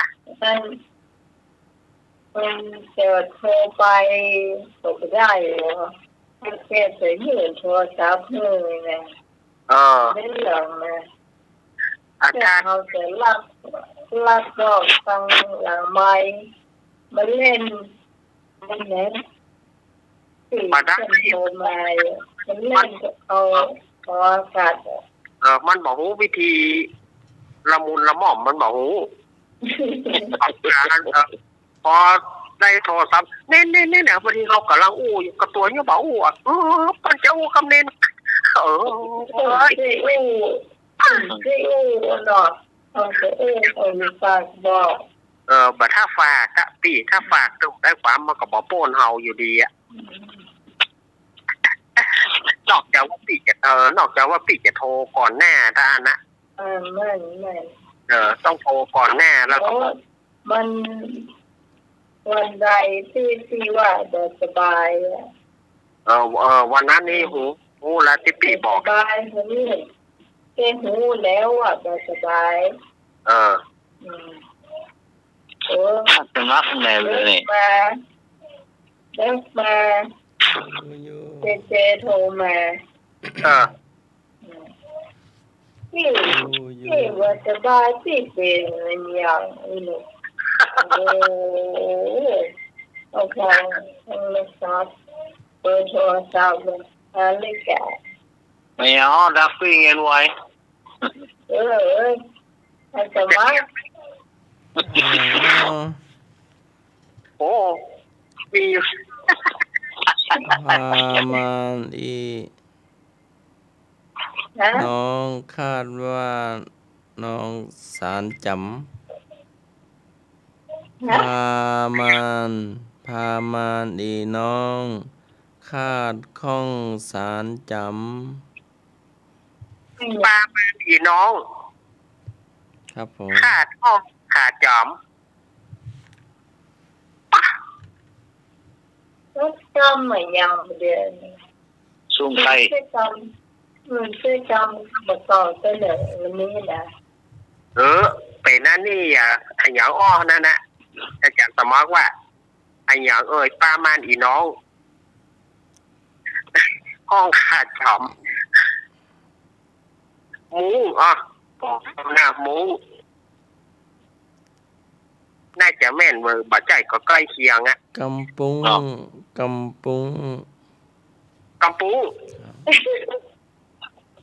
มันแปลงสายยังไงกับปุ้งบนมันประมาณเนาะมันเวลานี่มันโผล่สายใยออกมาเนาะครับเจ้าเฮ้ย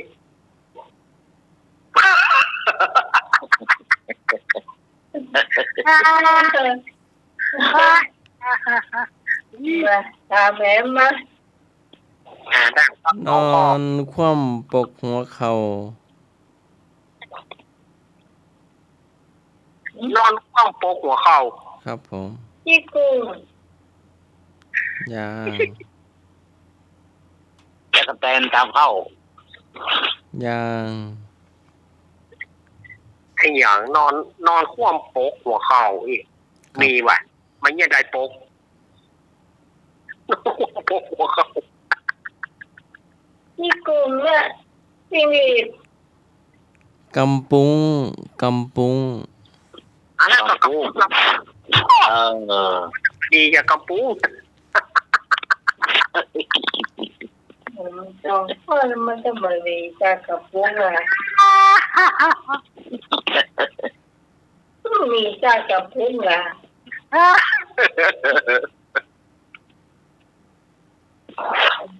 พอต่อไปมี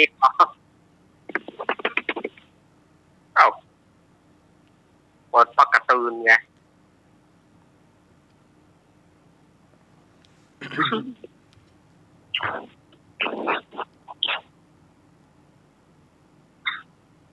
đúng rồi cả ทางกา ตามเลย หนึ่งมืดหนึ่งแจ้งหนึ่งมืดหนึ่งแจ้ง ยิ่งมืดยิ่งแจ้ง เชื่อฮะ หินห้อย ครับผม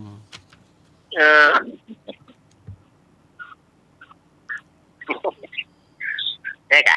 ยิงมืดยิงแจ้งอ่ะ อืม ยิงห้วยได้กะ มันช่วยอะไรเนอะ ฮะ เดี๋ยวมีมาแล้วเราจะเนาะ บ่มีละ ข้าวที่หมาบ่กิน เขาไม่ เข้าที่มาไปกิน ครับผมแม่นละข้าวมิ้น เอามิ้น เขาไม่มาบ่เอง อันยังขี้ยังหมาบ่กิน ฮะ ขี้อันยังหมาบ่กิน พี่เพิ่ง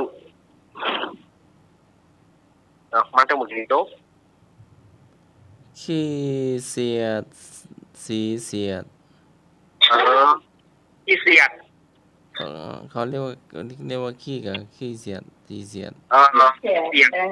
ยดหรือว่าเสียดนะอันเดียวกันนั่นนะก็เอากินกับมัน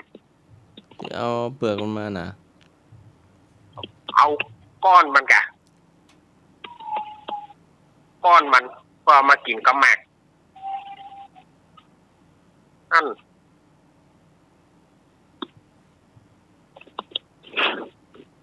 แหม เที่ยงคืนแล้วเที่ยงคืนแล้วพรุ่งนี้เนนตะวันออกก่อนเนอจะไปรถด่วน มาได้พรุ่งนี้กะ ครับพรุ่งนี้วันพระวันศีลรถด่วนไปฟังเทศน์ฟังศีลวัดลังกา ที่เจอไอ้หน่อยตัวคนเชื่อมเนาะ เอาวันนี้ก็เนนสมเนรตะวันก็ไปสอบ สัญญาแล้ว สอ ก็ บ มาหาเนตะวันว่า ครับ 17-18พรุ่งนี้แหมวัน จะลาเลยไอ้หน่อย ครับผมครับเวลาเวเนาะเวลาเขาเวถึงเที่ยงคืนก็คือหมดรอไว้ถ้าโพสเวลาละครับไปสาอาจารย์พระครูสมุทรสวัสดิ์ครับผมเมตตาแล้วก็ครับไปสารามาครับผม เจริญพร ครับมาลาครับผม ครับสวัสดีหนุ่ยครับดีฝันดี ครับมาคาเชียทุกท่านทุกคนนะครับ รับฝันดีครับวันนี้ฝนตกอากาศดีครับผมดีครับ เจ้าองค์เมนเอารักเจ้า มาถึงช่วงสุดท้ายของรายการอาตมาภาพและทีมงานขออนุโมทนากับญาติโยมที่ได้เปิดวิทยุเข้าฟัง หรือว่าเปิด Facebook กาดูทางYouTube กาด้วยดีเสมอมา ขออนุโมทนาบุญกับศรัทธาญาติโยมกรรมอันใดที่มันเป็นสาระประโยชน์ญาติโยมก็เก็บไว้ไปบอกลูกบอกหลานเอาสืบกันต่อไป อันใดที่มันบ่เป็นชิ้นเป็นอันใดมันเป็นกรรมตลกโปกฮามันบ่ม่วนก็ถ้าสนใจมันฟังแล้วก็ขว้างไป ขอขอบคุณท่านอาจารย์วิสุวัฒน์วรกิจโจ ขอขอบคุณท่านอาจารย์สมัครยานาสีโล ครับผม ขอขอบคุณโยมปีพิสมัย เจ้า พรุ่งนี้ปะกันใหม่พรุ่งนี้เป็นวันพระวันศีลเนอลูกจะไปลืมลูกมาไปใส่บาตรญาติโปกตามวัดไผ่วัดมันฟังเทศน์ฟังธรรมแต่ละวัดแต่ละวาเนอ ถ้าใครก็ไปก่อนระวังจะบริฉันเด้อก ะคนใดไปละวัดละวากับพระเนนก็อดเนอ ฉะนั้นก็ขอศรัทธาญาติโยมเฮารับดีฝันดีตื่นมาเพื่อพบแต่ความดีโชคดีมีสุขเหมือนกันทุกท่านเนออายุวันโนสุขังพลังขอเจริญพร เจ้า สมาเจ้า อัตตาหิปาระมังปิโยตนแลเป็นที่รักยิ่ง อังคุตรนิกายสักกาถาวัก23พับ99ค่ำคืนนี้ก็ขอกราบนมัสการและขอเจริญพร เจ้าสำหรับค่ำคืนนี้ขอบคุณคุณผู้ฟังทุกเสียงทุกสายที่มาช่วยกันจัดรายการธรรมะในเทศนะเจ้าขอบคุณคุณผู้ฟังที่ได้โทรมาหรือว่าฟังแล้วชอบอกใจติดตามกันต่อไปในคืนพรุ่งนี้3 ทุ่มถึงเที่ยงคืนเจ้าพร้อมทั้งทีมงานจะมาพบปะกันต่อไปสำหรับวันนี้ต้องลาคุณผู้ฟังไปเพียงแค่นี้ก่อนสวัสดีเจ้า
ดังแสงธรรมส่องทางไล่ความมืดกลางใจนรชน